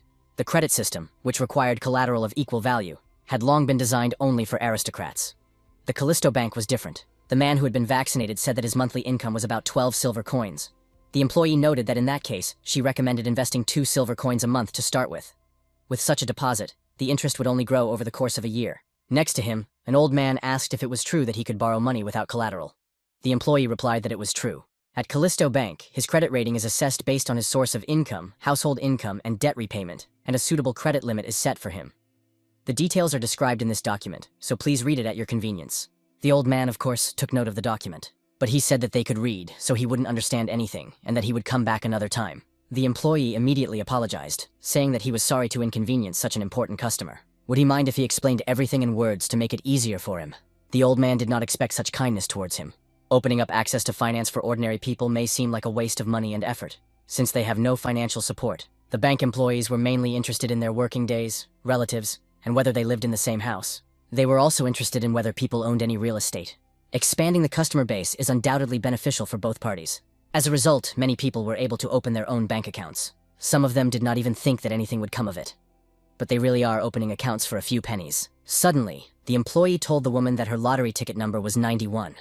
The woman was surprised, not understanding what was happening. It turns out that to celebrate the opening of Callisto Bank, they are giving out lottery tickets to everyone who opens an account this month.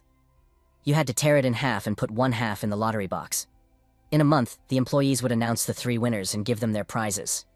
The woman asked if the prize was money. The employee said that it was true. The first would receive 25 gold coins, the second 10, and the third 5. Incredible, 25 gold coins, and there will be 3 winners. Many immediately rushed to open accounts. All they had to do was deposit a minimum of 1 copper coin. They even decided to invite their relatives to participate. Alman watched what was happening closely. He told his companion that his idea had become a hit. He spoke with Claude, who had suggested the idea. The idea of a credit rating also belonged to him. This was to be expected from the best student at the academy. The guy objected that this was not the case, that other students had also helped him come up with it. To allow ordinary people without collateral to borrow money according to the gentleman's plan, they needed to determine how to assess their ability to repay. Suddenly, a girl joined the conversation. She informed the gentleman that they had just reached their goal of opening 100 accounts, and there were still 4 hours left in the workday. Claude found this incredible. The girl was very happy, and they already had more than 30 loan applications. Alman said that the Count would be touched by this. Claude was very happy, and would gladly tell him about it. It would be great if he could see all this with his own eyes. Bankers and security guards, who had trained at the academy for 3 years, did their jobs just as well as employees of aristocratic banks. Customers didn't seem to have any problems either. They did what the gentleman wanted, and they created a bank for literally all aristocrats and commoners. After some time, the main character received information. It seems that Claude and Alman are doing well in the capital. They had easily achieved their goal, and everything was going very smoothly. They should be given a good bonus for this. Regina noted that it was impressive. She couldn't believe that her brother was running an entire bank. The young man was pleased to hear this, and suddenly asked if she would like to try it herself. The girl asked in surprise what he meant. Was he really talking about running a business? The hero added that when he was still immature, she studied management instead of him. Did she think she would continue her studies, or use what she had already learned? She could do anything she wanted, study, run a business, and he would help her. His mother was happy to hear this after all the difficulties she had endured raising her. Regina said that even if that were the case, she didn't know what she could do in Callisto. She didn't have any special talents like him. Adrian said he had already thought about it. So, how about going to the capital? The guy told Rakia and Asa about it too. He wants to introduce them both to high society and stay there to see how things go. I wonder what Rakia will say about this. The man noted that he was his bodyguard and that it was a silly question. The guy was really happy. 5 years is a guaranteed period of time during which Rakia's name will be cleared. For the past 3 years, he has performed his duties as a fencing instructor and bodyguard without complaint. There were many suspicious moments, and it was strange to go to the capital. But he agreed. Great, Adrian is glad that Rakia is on the case. I wonder what about Asa? While the hero was talking, he was already flying towards him. In his opinion, this whole thing was very amusing. Rodriguez was very upset by this situation. He had asked him not to jump around like a monkey. The cat pointed out that he was clumsy, but he was agile, so there would be no problems. The guard objected, telling him not to make anyone laugh. Did he really think his fragile body could withstand such attacks? Asa didn't understand what she was talking about. How could she talk about her own master like that? Adrian was terrified at that moment. These 2 family members were going to the capital together. Would everything be all right? After a while, everyone was ready to leave. Regina was surprised that her brother was riding in a different carriage. He told her that he would follow behind, so she shouldn't worry. His sister still didn't understand why they were traveling separately, since the journey to the capital would take half a month. He felt that the 2 of them were still uncomfortable with each other, so it would be better for him to stay close to them for now. Regina thought he was talking about the night guard he had found during an expedition 3 years ago, and also the boy he had met during a recent expedition. Her brother did pick up a lot of people on his expeditions. Adrian explained that Reiki had saved him from bandits, and Asa had also helped by chance. His sister noticed that even the ring he had given to his mother had been given to him by an old woman from the same area. The main character didn't know what to say to that. He simply turned around and told her to call him if anything happened. Then Regina realized that she would never get an answer from him. It was obvious that he had more and more secrets. It was unclear how much he planned to hide from them. His mother noted that even if it was annoying, she suggested they just observe for now. He would tell them everything when he was ready. After all, he was a valuable member of their family. At the end of the road, Asa was in complete shock. Is this really the capital everyone talks about? The knight indignantly asked him to sit still, as he was rocking the carriage. At that moment, Adrian wondered if everything would be all right with Rakia. He and Asa knew nothing here. But for him, it was both his homeland and enemy territory. The cat threw open the door and asked Adrian to look at something cool. At that moment, the hero asked him not to open the door while the carriage was moving, as it was dangerous. Soon, Asa was hit on the head by the knight. He should just sit quietly and do what he's told the first time. Asa was outraged, wondering who this idiot thought he was. Adrian realized that if these two were left alone, they would kill each other.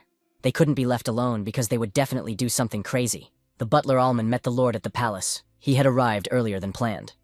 The hero thought that it must have been difficult for him to travel alone. Could this really be Callisto's new home? If so, he had found a really good place in a short time. The butler said that he had understood everything correctly. True, there was still a lot to do, but overall everything was in order. The houses were used as residences for aristocrats in large cities outside their territory. Callisto didn't have one before, as they rarely left their estates. But now they finally have one. It seems that they will spend more time together here than at home. Just in case, he mapped out a route through the area. Alman asked if his master was going straight to the bank. Perhaps he would rest after 2 weeks of traveling. Adrian noted that his mother and Regina should rest, but since the bank belonged to him, he needed to visit it at least once. Asa shouted that he also wanted to go with him, to take him along. The hero said that they weren't going there to play, so he was going on business. His companion objected, saying that he was taking Rakia with him. Although it was self-evident, he was a knight after all. Asa was terrified. Did he really mean for him to stay there alone? Then the main character realized that he couldn't leave him alone. Soon they arrived at the bank together. Adriana thought there were far more people here than had been described in the chat. The butler explained that it was lottery day. The host had just announced that they were starting to meet people at their places. The lucky number was 318. A happy woman from the crowd said that she had that number. The crowd stirred. Were they really giving out the prize? It was a huge amount of money. They began to push and shove, almost crushing each other. Did Alman apologize for what happened? Usually the security guards can handle the crowd, but today was an exception. A little confused, the main character simply asked him to make sure everything went smoothly. What the guy saw really impressed him. Just think, the bank they founded is doing so well. Ace felt uncomfortable. There were so many people here. Were they really going to stay?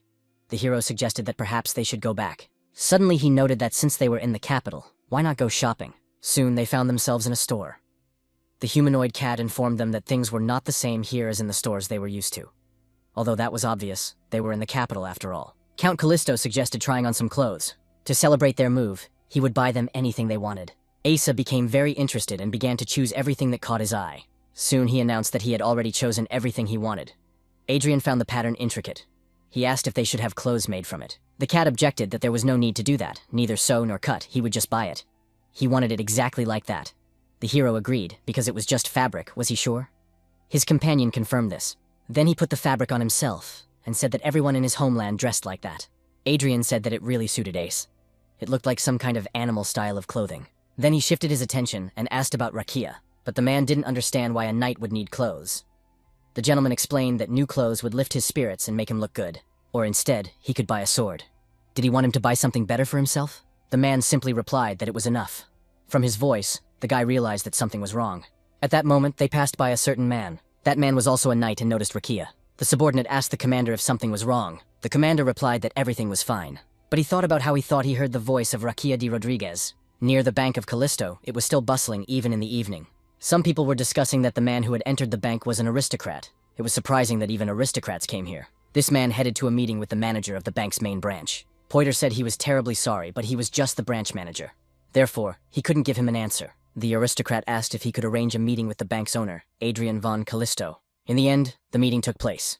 It turned out that this man was the eldest son of Duke Chenovis, and his name was Adrian von Chenovis. He had come to ask his bank for a loan of 7,000 gold coins. After this statement, silence fell upon the room.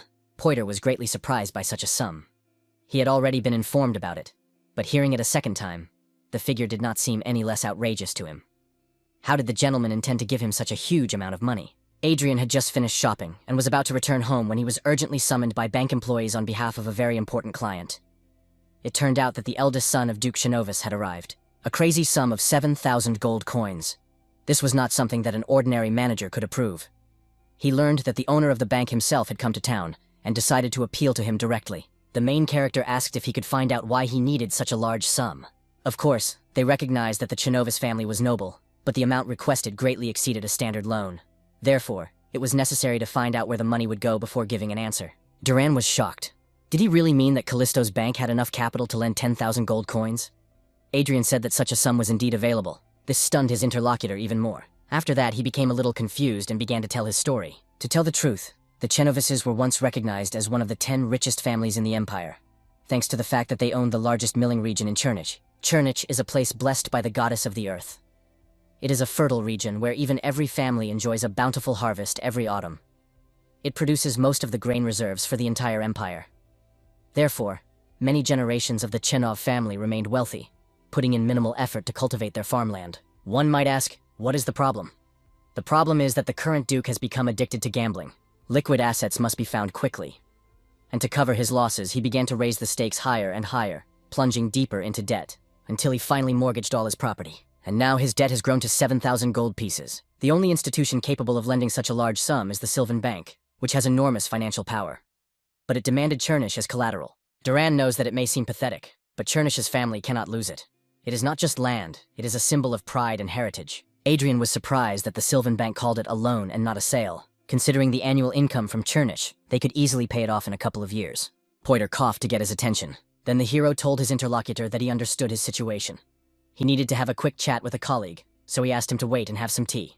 The man said he understood, but his gaze said a lot. It seemed that he would be refused here as well. Poiters informed the gentleman that as soon as Chernik was handed over as collateral, he would effectively be lost. Adrian did not understand why his value exceeded 7,000 gold pieces.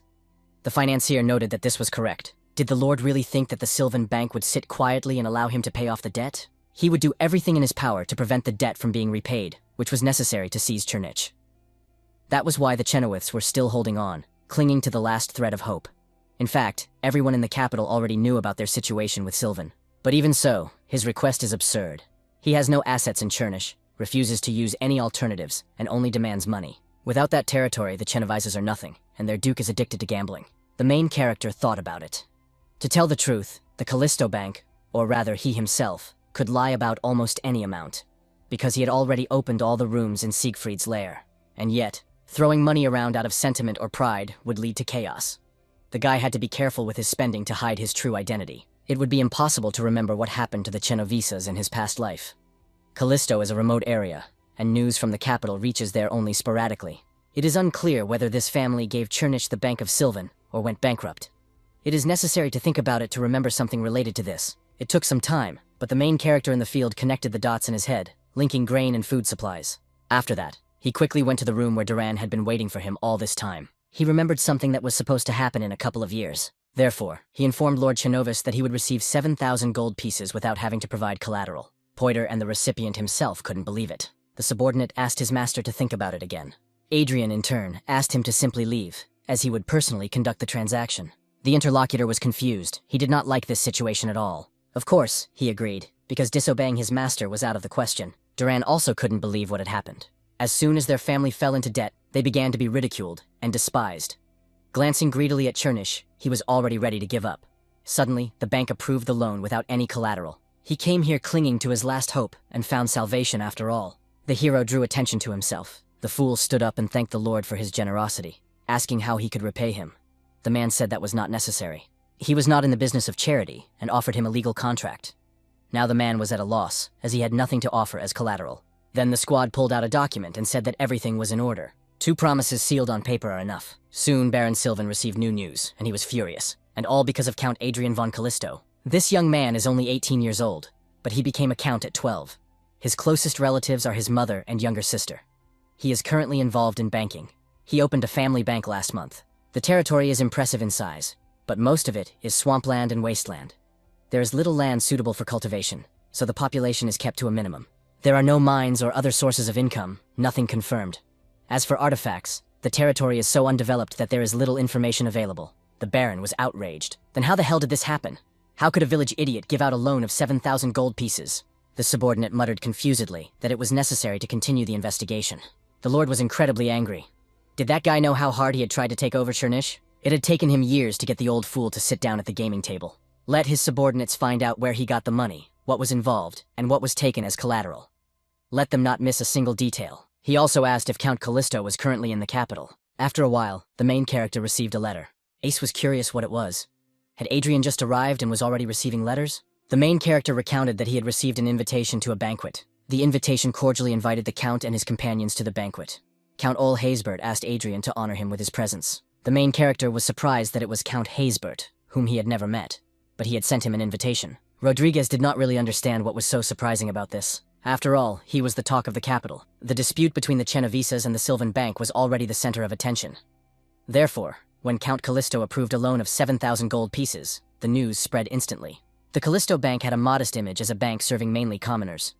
Therefore, everyone was surprised that it had enough capital for such a large loan, even bankers. As a result, Callisto soon became the center of countless rumors and conversations. The main characters told their family that their father had managed their finances well, and that they had some extra money left over. But this time, everything had happened too quickly. Next time they lent large sums of money, they would have to be more careful. He asked the two if they would go with him. Surprisingly, they both said in unison that they wanted to.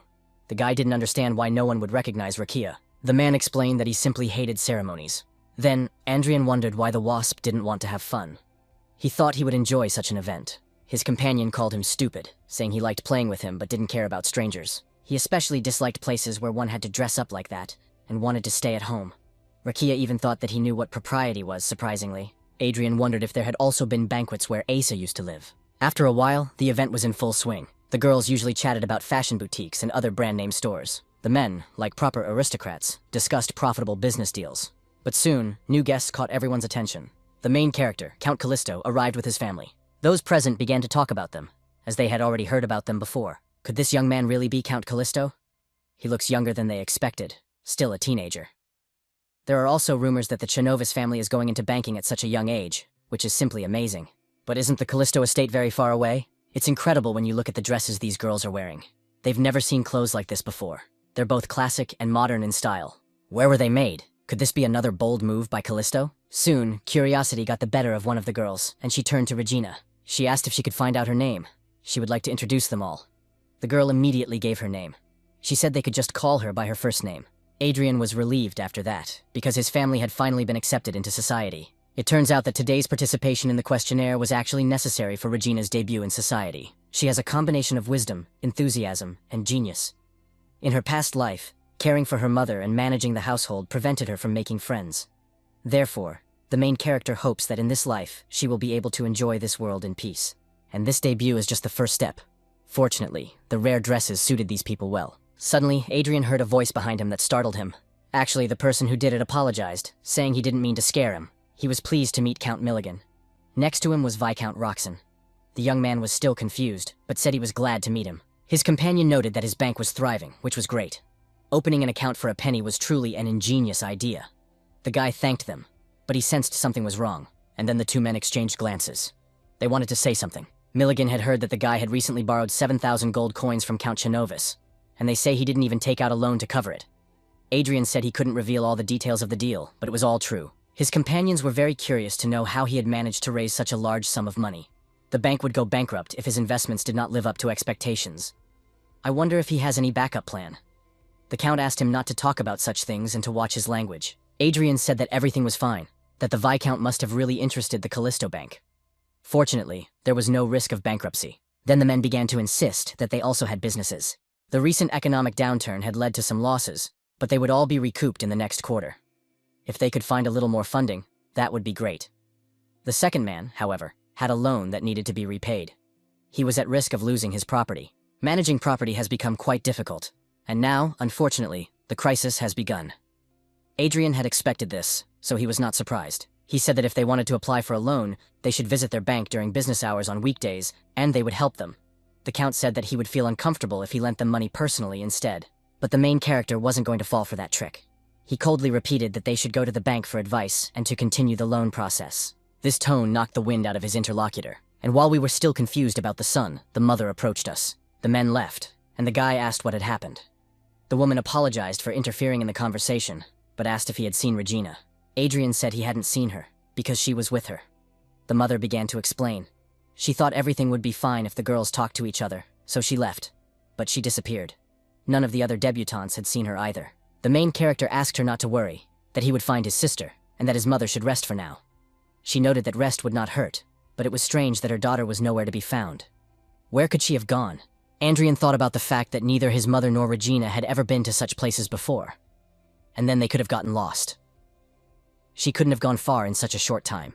To find her quickly and efficiently, he used his search skills. Thanks to this, he easily checked every corner of the room, but he was surprised that he didn't see his sister anywhere.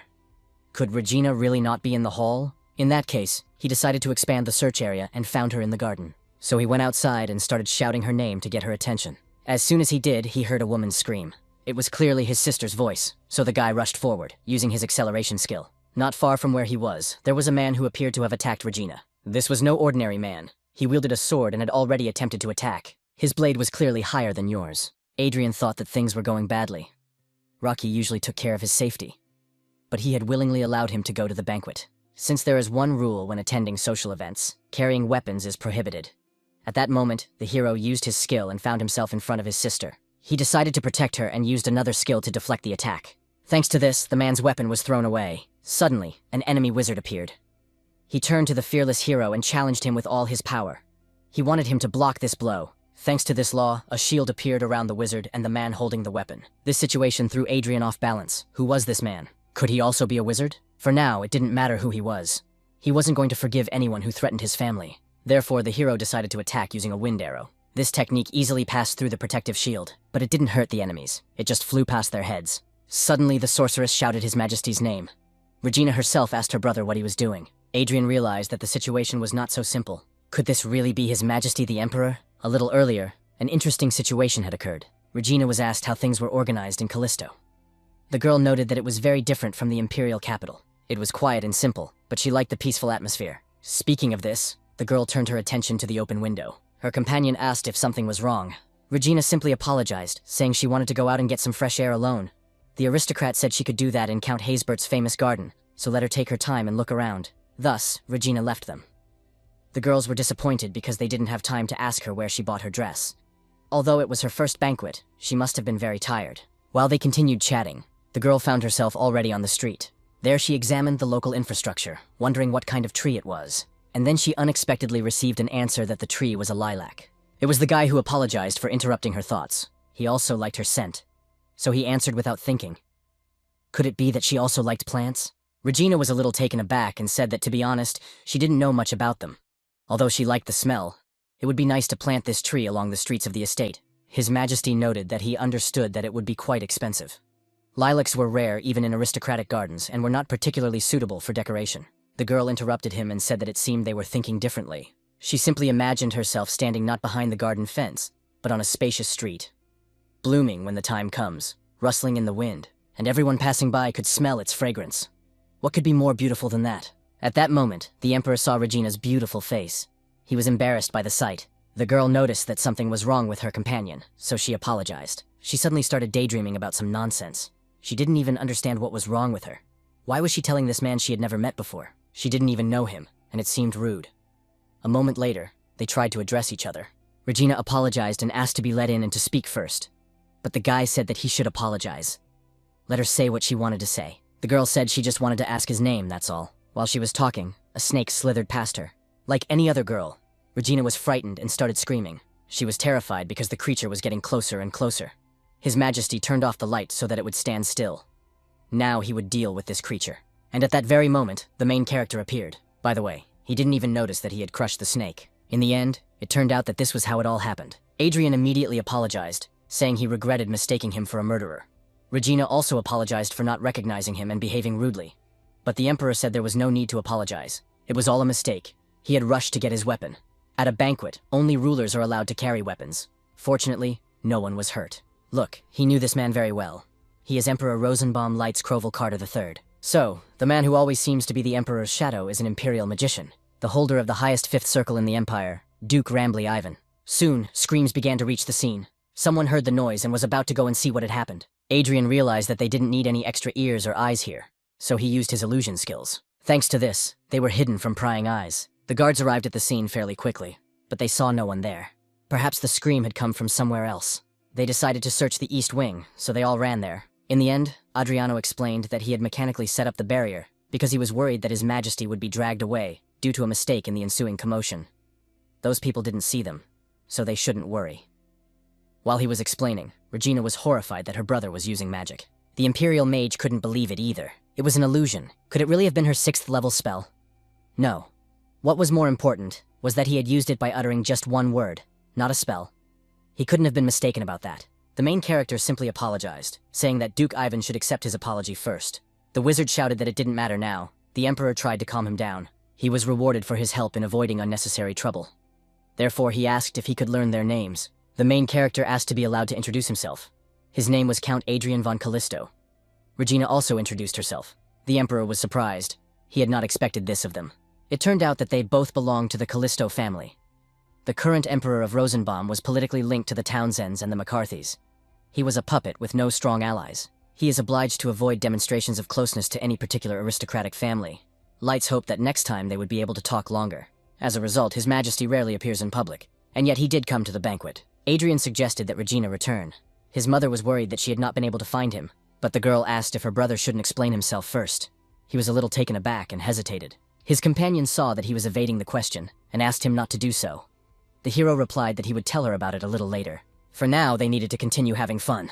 But when they went inside together, they noticed strange looks directed at them. Adrian didn't understand what had happened, but something was definitely wrong here. He felt an ominous energy spreading throughout the estate. Regina, meanwhile, finally reached her mother. She quietly asked what had happened. Everyone was looking at them strangely and coldly. The woman replied that she wasn't sure, but as soon as that gentleman entered, the atmosphere changed.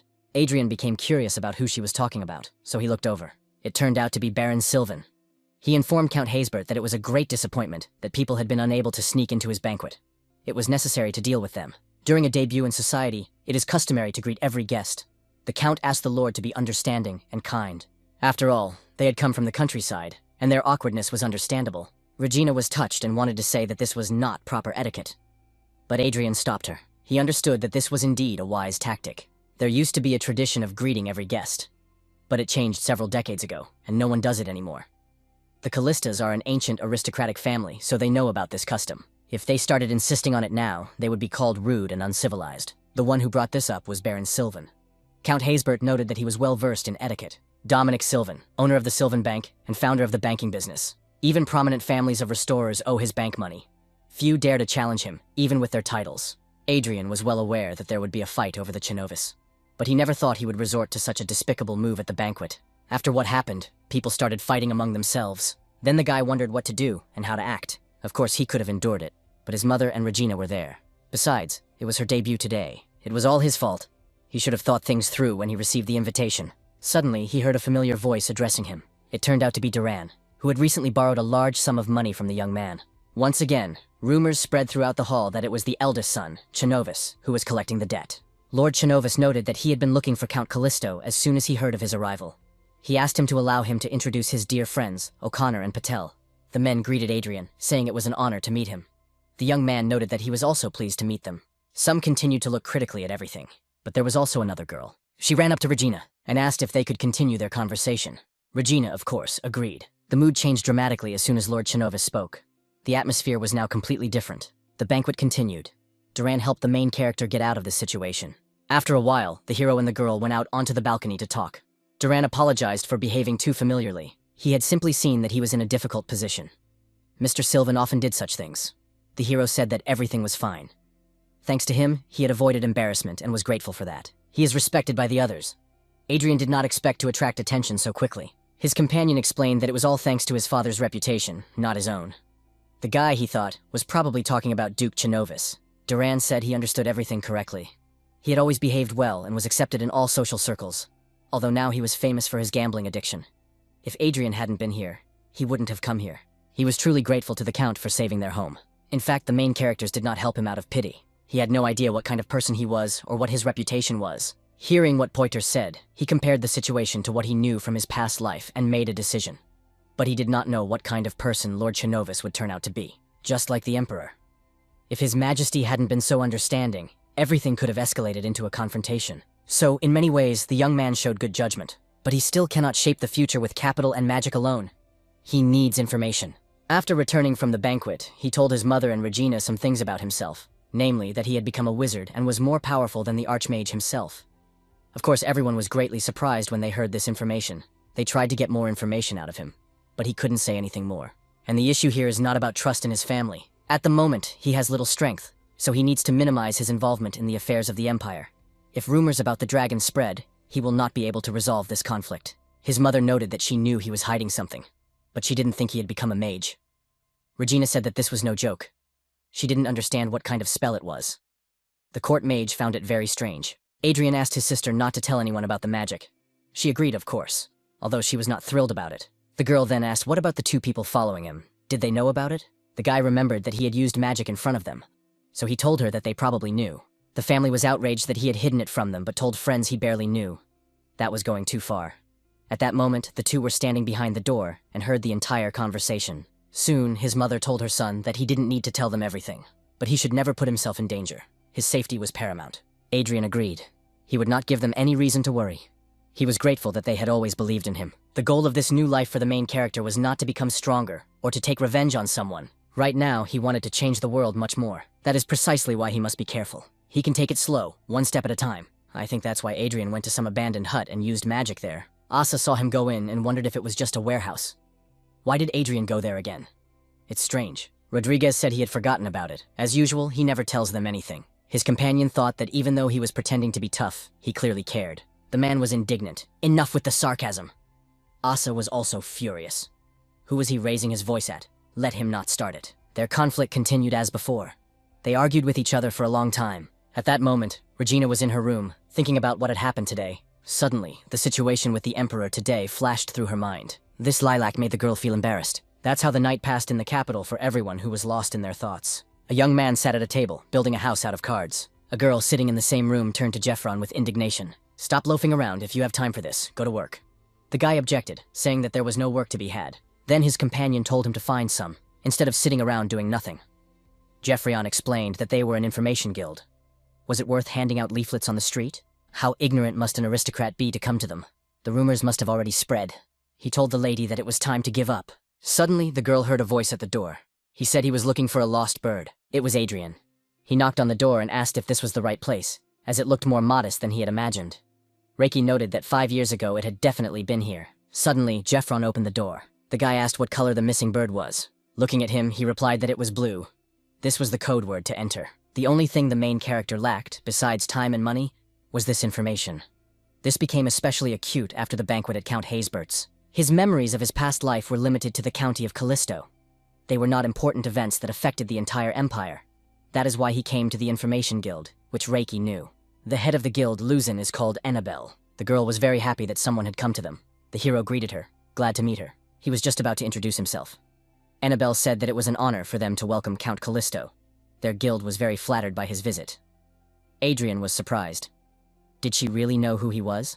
The girl said how could she not know the owner of the Callisto Bank and the savior of the Chinovis family? Besides, he had recently made his official debut in society. If you look closely, his bodyguard also looks quite familiar. It was very strange, but she couldn't remember him. And that was the cat that had arrived with him. Their eyes met. After that, the girl grabbed Asa and said she had never seen such a large cat before. He was very cute. He's so soft, but why is he so heavy? He's not fat, just a little chubby. Annabelle from the Luzin Guild is a reliable leader who founded the guild in her youth. Fortunately, she didn't pay any attention to Rakia or Asu. The girl noted that Adrian must have connections in the capital, and yet he turned to them. Perhaps it was because they had recently become famous. The hero said that their guild had been thriving, and was one of the leading information guilds in the capital. That is, until they touched someone's collection and received retaliation. The guild was practically destroyed, and the aristocrat stopped turning to them out of fear of him. The girl was probably checking to see if the Count knew this. Annabelle was pleased. He knew a lot of information after all. Everyone in the capital knew that Lord Angus had isolated their guild, but they didn't know if it was related to the collection. I wonder where Adrian got that information. The hero said that this is what they do. They track and find information. To most people, Adrian von Callisto is a naive and young aristocrat. After hearing this information, the girl noted that she had underestimated the Count. Business relationships begin when both sides are equal. I wonder what information he came here for. Adrian began his story. As she knows, he has spent his entire life on the border, so he is unfamiliar with events and peculiarities in the capital. That is why he wants to sign an exclusive contract with their guild. His interlocutor asked what kind of exclusive contract it was. The hero explained that she would need to gather information about the capital's major aristocrats and merchants. She would also need to report any incidents worthy of attention. In return, he would pay her and fully finance the guild's activities. Annabelle reviewed the offer made by the young man. In the end, she said that everything was very good. He was familiar with the situation, so she had no reason to refuse. Adrian was pleased. Everything was going perfectly. Usually, information guilds do not support small houses, but fortunately, Lucin was experiencing financial difficulties. The guild leader asked if information about the 3 most important families in Rosenbaum would be enough to start with. Adrian wondered if she meant 3, and not 2. Annabelle confirmed this. He already knew everything there was to know about the 2 most famous families, the Townsends and the McCarthys. These 2 ducal houses were the pillars of the empire. They had been balancing each other's power for decades. In essence, they are the ones who rule the empire. The young emperor is nothing more than an empty shell. The main character found this statement harsh. The guild leader also mentioned the Marquisate of Carusero. This is the 3rd family. This house is over 400 years old, but no one knows what it does. The Marquis, Chai von Krauser, has been in seclusion for over a decade. Some even say he is 20 years old, while others say he is 50. The strange thing is that both dukes desperately want to win Krauser over to their side, but the Marquis remains neutral. The main character thought to himself that he had never heard of this Marquis in his previous life. It also didn't seem like Reiki knew him, so he won't cause any major incidents in the empire and won't be tied to the capital's power blocks. But something about the guy still worries him, so he took out a bag of money and asked to find out more about Krauser. This is payment for today. The guild leader was very pleased. With this money, they would finally be able to buy meat. Tatiana asked the lady not to embarrass herself. She had been learning to control herself all this time. After a while, Adrian and the others came out. Reiki reported that the mention of Krauser was clearly necessary to push them into this order. I wonder why the gentleman fell for it. The hero replied that if his duke was interested in him, it would be a good idea for them to find out everything they could. It seemed that he was not familiar with him either. After a while, Count Callisto arrived at the estate. There he was met by the butler. He informed him that a visitor was waiting for him. The hero was surprised. Who could it be? He wasn't expecting anyone. It turned out that a court magician had come to see him. Adrian was embarrassed. He did not want to meet him at all, because it was the Imperial Archmage, Duke Rambly Ivan. It was no surprise that he had come here, since the young man had used magic in front of him. His Majesty had forgiven him for the attack. But what about the use of magic? He couldn't get away with it like he had with the family. Therefore, he might be exposed. What if the wizard had approached him? He said that the Count must understand why he had come here. Adrian braced himself for the worst, but suddenly his companion stunned him by asking him to take him as his apprentice. The guy was so stunned that he didn't understand if he had heard correctly. Could what he had heard really be true? Did Duke Rambly now want him to be his mentor? The man asked him to call him simply Ivan. The hero objected, saying that they weren't close enough for him to call him by his first name. The wizard was insistent, telling him not to be shy and just do it. He wasn't some insolent upstart who would dare to speak to his mentor as an equal. Adrian thought that he already regarded him as his teacher, even though he hadn't said anything. He pointed out that this was impossible, as he was older than him. Besides, he was the one and only Archmage. How could he teach him? There were rules and manners in society. Ivan shouted that there was no such thing in the world of magic. In the world of magic, it is not age, titles, wealth, or even power that matter, but only skill. The pursuit of higher levels is the true recognition of a wizard, and only the strongest reach the top. That is the law of the magical world, isn't it? That's why Count Callisto simply had to become his mentor. Adrian spoke again. First of all, he asked for clarification that his level of magic was not superior to that of an archmage. His interlocutor thought that this simply could not be true. He had personally seen the young man cast a sixth circle mirage spell, and he had done it with just a few words. The main character was cornered by these words, but he tried to wriggle out of it and said that it was just third-level invisibility magic. Rambly declared that this couldn't be true, that he was talking nonsense. He had clearly heard him say the word mirage. Adrian believed that his interlocutor was mistaken. He was incapable of such a high-level spell. The man asked if he really meant that His Majesty had also misheard. Suddenly, Rocky entered the room. Was he talking about His Majesty? Milord had met with the Emperor, or had he misheard? The young man realized that he had not told Rocky what had happened at the ball. Ivan was indignant that a mere bodyguard dared to interfere in their conversation. Adrian apologized to his companion for his bodyguard's harshness. This guy is not just a bodyguard, but his old and close friend. He understands that this is not proper etiquette, but asks to be allowed to stay. The Archmage agreed, if that was Count Callisto's wish. After a while, Rodriguez received information about what had happened. Reiki listened to everything and reacted with surprising calm. Although it was a misunderstanding, the main character still attacked the Emperor. He expected something to flare up in anger, but it seems he just wanted to know how things were going with His Majesty. However, there is something even more surprising than that. This is what Count Ramble did not recognize about Rakia. He had just said that, in any case, His Majesty had asked him to convey his gratitude. Adrian used a fourth circle illusion on Rakia. Duke Rambley had already reached the fifth circle, and he should have been able to detect at least traces of magic, but he didn't even bat an eyelid. It was unlikely that he had met any other magicians besides him. Rodriguez asked if he understood correctly that the Duke had asked his master for lessons.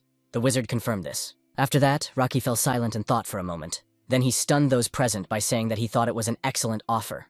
The Count was an outstanding wizard to His Majesty, a fact that was already well known. Ivan said that he was right, that he was indeed a smart guy. Rocky continued, saying that helping the Emperor's Archmage meant helping the Emperor himself. If His Majesty appreciated this contribution, who knows, perhaps great opportunities would open up for him. And that would be useful for the development of magic, of course. Adrian realized that this man was simply using him to get closer to the Emperor. He didn't like the situation at all. But he agreed and told Ivan that he would mentor him. Of course, he would not be acting solely as an official advisor. He asked that his identity not be disclosed. His interlocutor was overjoyed and agreed to everything. In addition, Adrian asked that he not be addressed with respectful titles. They say that Duke Ivan Rambley is the only magician in the Empire to have reached the fifth circle. He looks young, but he is well over 40. It would not be easy to hide one's identity from such a person for a lifetime. But with such influence and abilities, maybe it really is worth taking a chance, as Rocky said. Leaving the room, they met Regina. The girl greeted Duke Ivan, and he, seeing something, remembered what he had to do. So he took the message from his pocket and handed it to the girl. The Emperor had personally asked him to give her this letter. Adrian and Regina were surprised. Then Rambley explained that this was actually why he had come, but he had been distracted. The hero was indignant. He had completely forgotten what was going on. Confused, Regina asked what she should do. Perhaps he would read it first. How could the Emperor send something to her? Adrian asked her to calm down, as the letter was written specifically for her. Even family members are not allowed to open other people's letters. She must read it and respond on her own. The girl was embarrassed by this. Upon returning to the palace, Ivan reported that he had dismissed Count Callisto as his mentor. The Emperor was not particularly surprised by what had happened, but he asked about the letter that Count Callisto had sent. The wizard said that he had just brought the reply to that letter. The Emperor wondered why his wizard had insisted so strongly that he deliver it. It seemed that his real target was Count Callisto. In the end, he opened the message he had received from his clothes and read its contents. Regina had also read the letter earlier. In it, the Emperor addressed her as Dear Lady Callisto. He had not had time to say goodbye to her properly at the reception, so he hoped that everything had been resolved. On that day, news of her presence there brought him to Haysbert's reception. Upon learning that a bank for commoners was opening in the capital, he became interested in who had opened it and what motivated them. Therefore, he focused his attention on the bank's owner, Count Callisto. He did not even suspect that the lady possessed such a penetrating mind and a pure heart. Their short conversation was very light and pleasant, in his opinion. Therefore, he hoped that, if she did not mind, of course, they could continue their friendly correspondence. The girl was very embarrassed by what she had read. She was flustered and did not know what to do. In the end, Regina left the room and asked if she could write a reply right away. Ivan replied that she could, but that there was no rush. In the meantime, they would talk with the master, Count Callisto. Regina thanked him for that. After that, she returned to the room and began to gather her thoughts. The first thing she wrote in her letter was an expression of respect for His Majesty. Then she once again asked for forgiveness for her audacity and reckless words at the previous reception. She also apologized for her brother's carelessness. Despite all the turmoil in her mind, one moment remained firmly etched in her memory. It was a light breeze carrying the faint scent of lavender.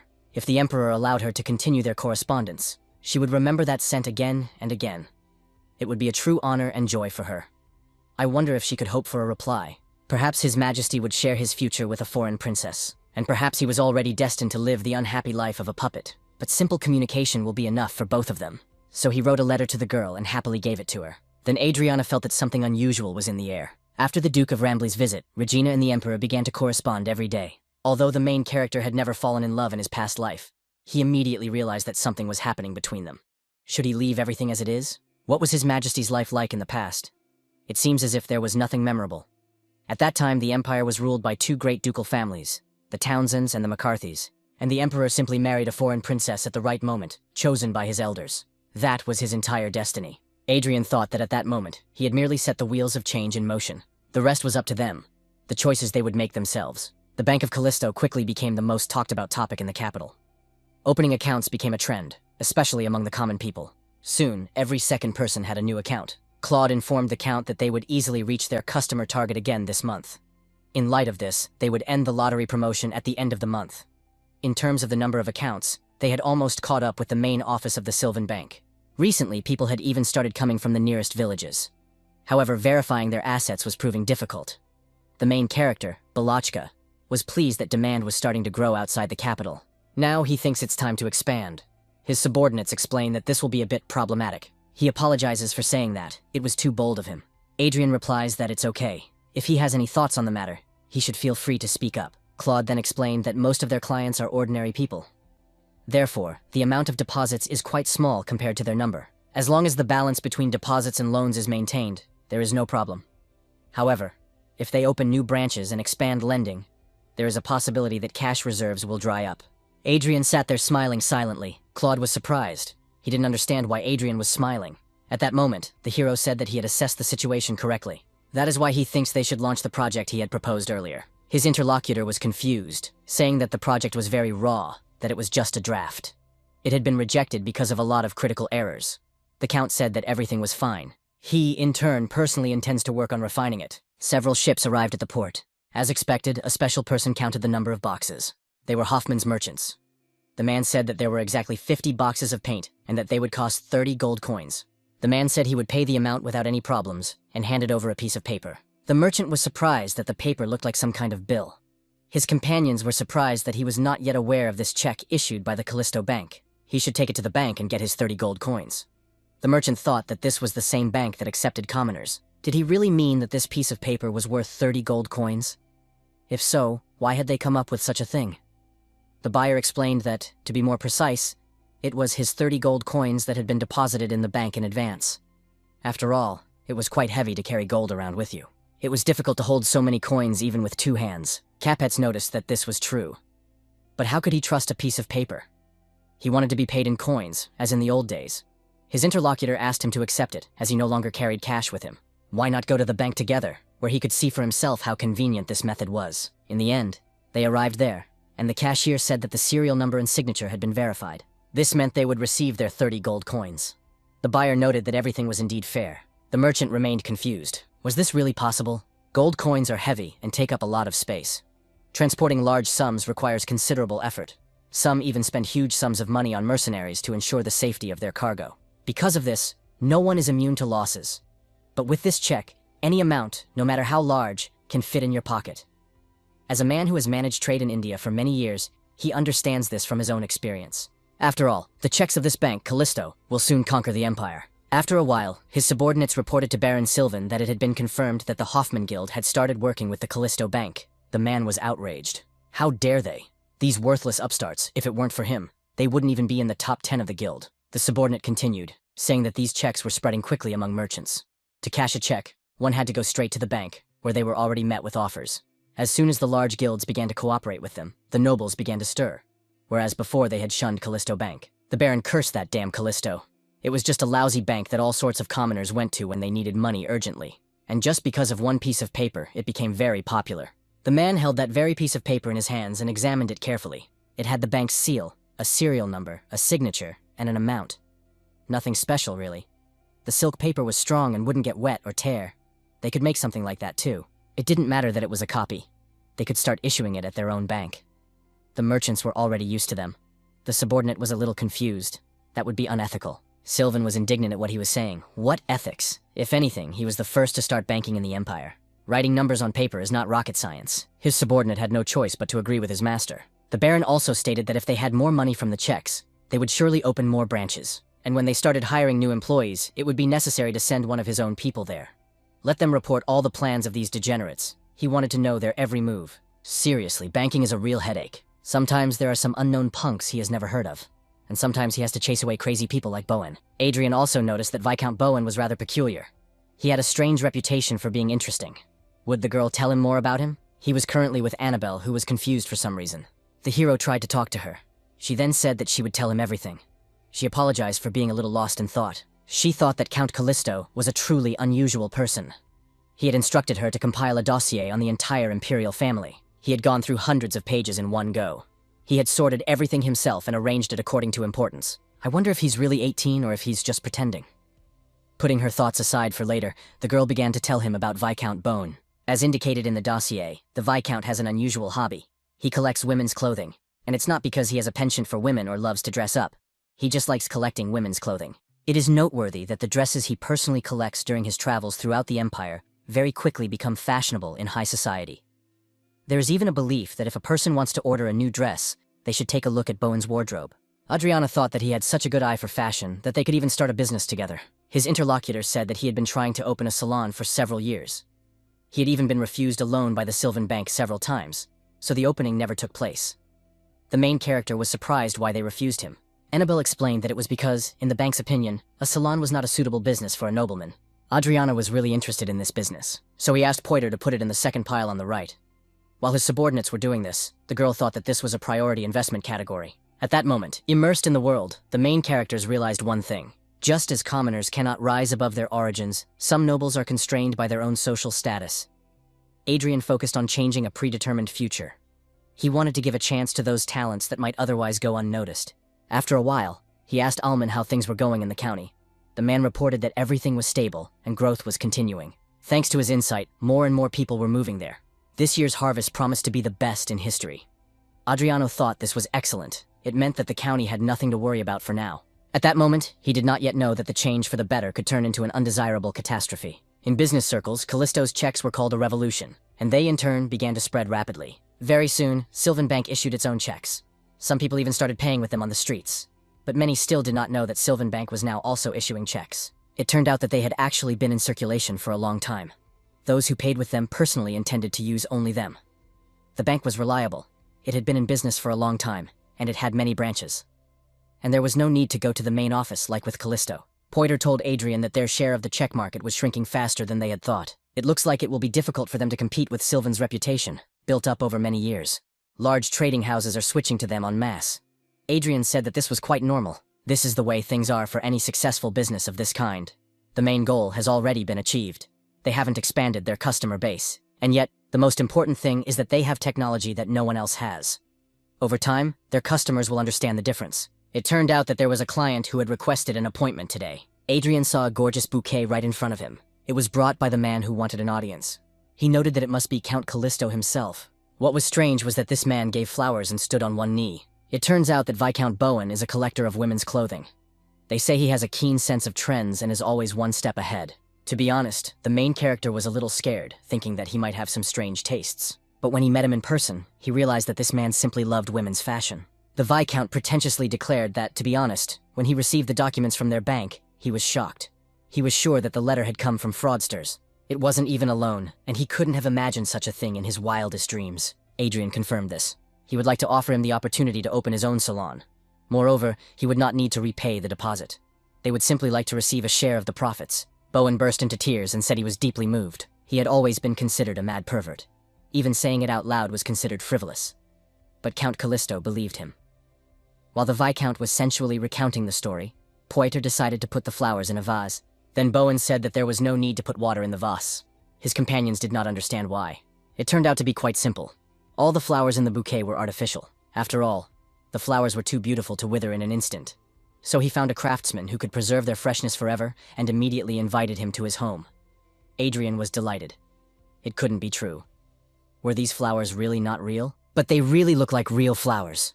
Until you touch them, you can't tell they're artificial. Bowen explained that the process of creating them was very complicated, and one such flower cost about 2 silver coins. After hearing this information, his subordinates even suggested that the main character reconsider the investment. This client clearly had a problem with financial acumen.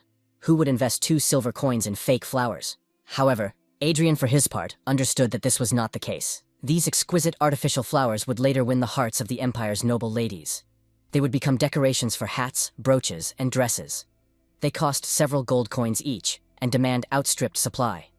So they would be used as accessories. It is not surprising that in his previous life, this was the reason for Callisto's financial ruin. The main character remembers this very well. And even if the fashion for them passes in a few years, he thinks that adding a fragrance will make them even better. Thus, he informed Viscount Bowen that he thought it would be a real investment. So let the story of his salon begin with this. He received a bouquet of artificial flowers. Regina asked in surprise, "Are they really artificial? They smell even better. They must have been sprayed with perfume. If you look closely, the petals look like the finest silk. It's simply amazing." Rodriguez and Asa were not impressed, as they found the girl boring. Asa was indignant and lost all interest in them. All he cared about was the bank and meeting with informants. Although Adrian had moved to the capital primarily for business reasons, they couldn't even eat together. Suddenly, Asa felt something strange. He even asked Rodriguez if he felt the same way. Literally every evening, a powerful stream of magic emanated from that shed, and the source of this magical energy was, of course, Adrian. He left the building and immediately heard someone addressing him. Asa indignantly asked what he was doing there at night, and what he was hiding from them. Rakia was also curious if it was safe. The main character was at a loss. Rodriguez realized that today he would not tell them anything again. Asa was indignant, calling him a traitor. They had agreed to question him together. Suddenly, Adrian asked if they wanted to go in. He was just about to call them. In the end, they all went inside together. Adrian said that he had been working on it in his spare time and had finally finished it today. It was also necessary to strengthen the magical barrier, otherwise everything would leak out. Asa noted that it looked cool. Rakia was curious about what kind of magic it was that could drive someone crazy. The main character explained that it was a warp gate. The guys didn't expect this to be 7th level magic. Even before the magic was lost, almost no one could create them. They were surprised and wondered who he was. Then Adrian revealed that he was the heir to the Golden Dragon Siegfried. Of course, this surprised his companions even more. The two had already guessed that he was no ordinary person, but they never asked unnecessary questions. He could have hidden forever if he had wanted to. But to those who had entrusted him with their fate, he owed at least a share of the truth. It was the least he could do. That's how Adrian got the obsession they know about, although he thought that he still couldn't talk about returning to the past. In the end, Rocky said that it was not surprising that he had hidden it. How could anyone have thought out their identity so carefully? Asa noted that the cave they had been in must have been his lair. The most important thing was that Adrian now felt comfortable moving between the capital and his estates through these gates. Disappearing without explanation wasn't the best idea, so he suggested that they all go together. And in the end, they did it, entering the magical gate. Asa was delighted by the smell. It must have been the real smell of Callisto. The main character said that this was the first time he had used 7th level magic, so it took a long time to adjust the coordinates. Rodriguez noticed that this was the very storeroom he had forbidden anyone to enter not long ago. So that's what he had been preparing there all this time. Adrian explained that it was simply too unsettling to leave the premises for long. Rakia found this convenient. You can only move between this shed and the room, probably. The master confirmed that the warp gates only work with fixed points. A month later, he returned to the Callisto estate. He opened the window and couldn't understand what all the noise was about outside. But there, Adrian saw a real hell.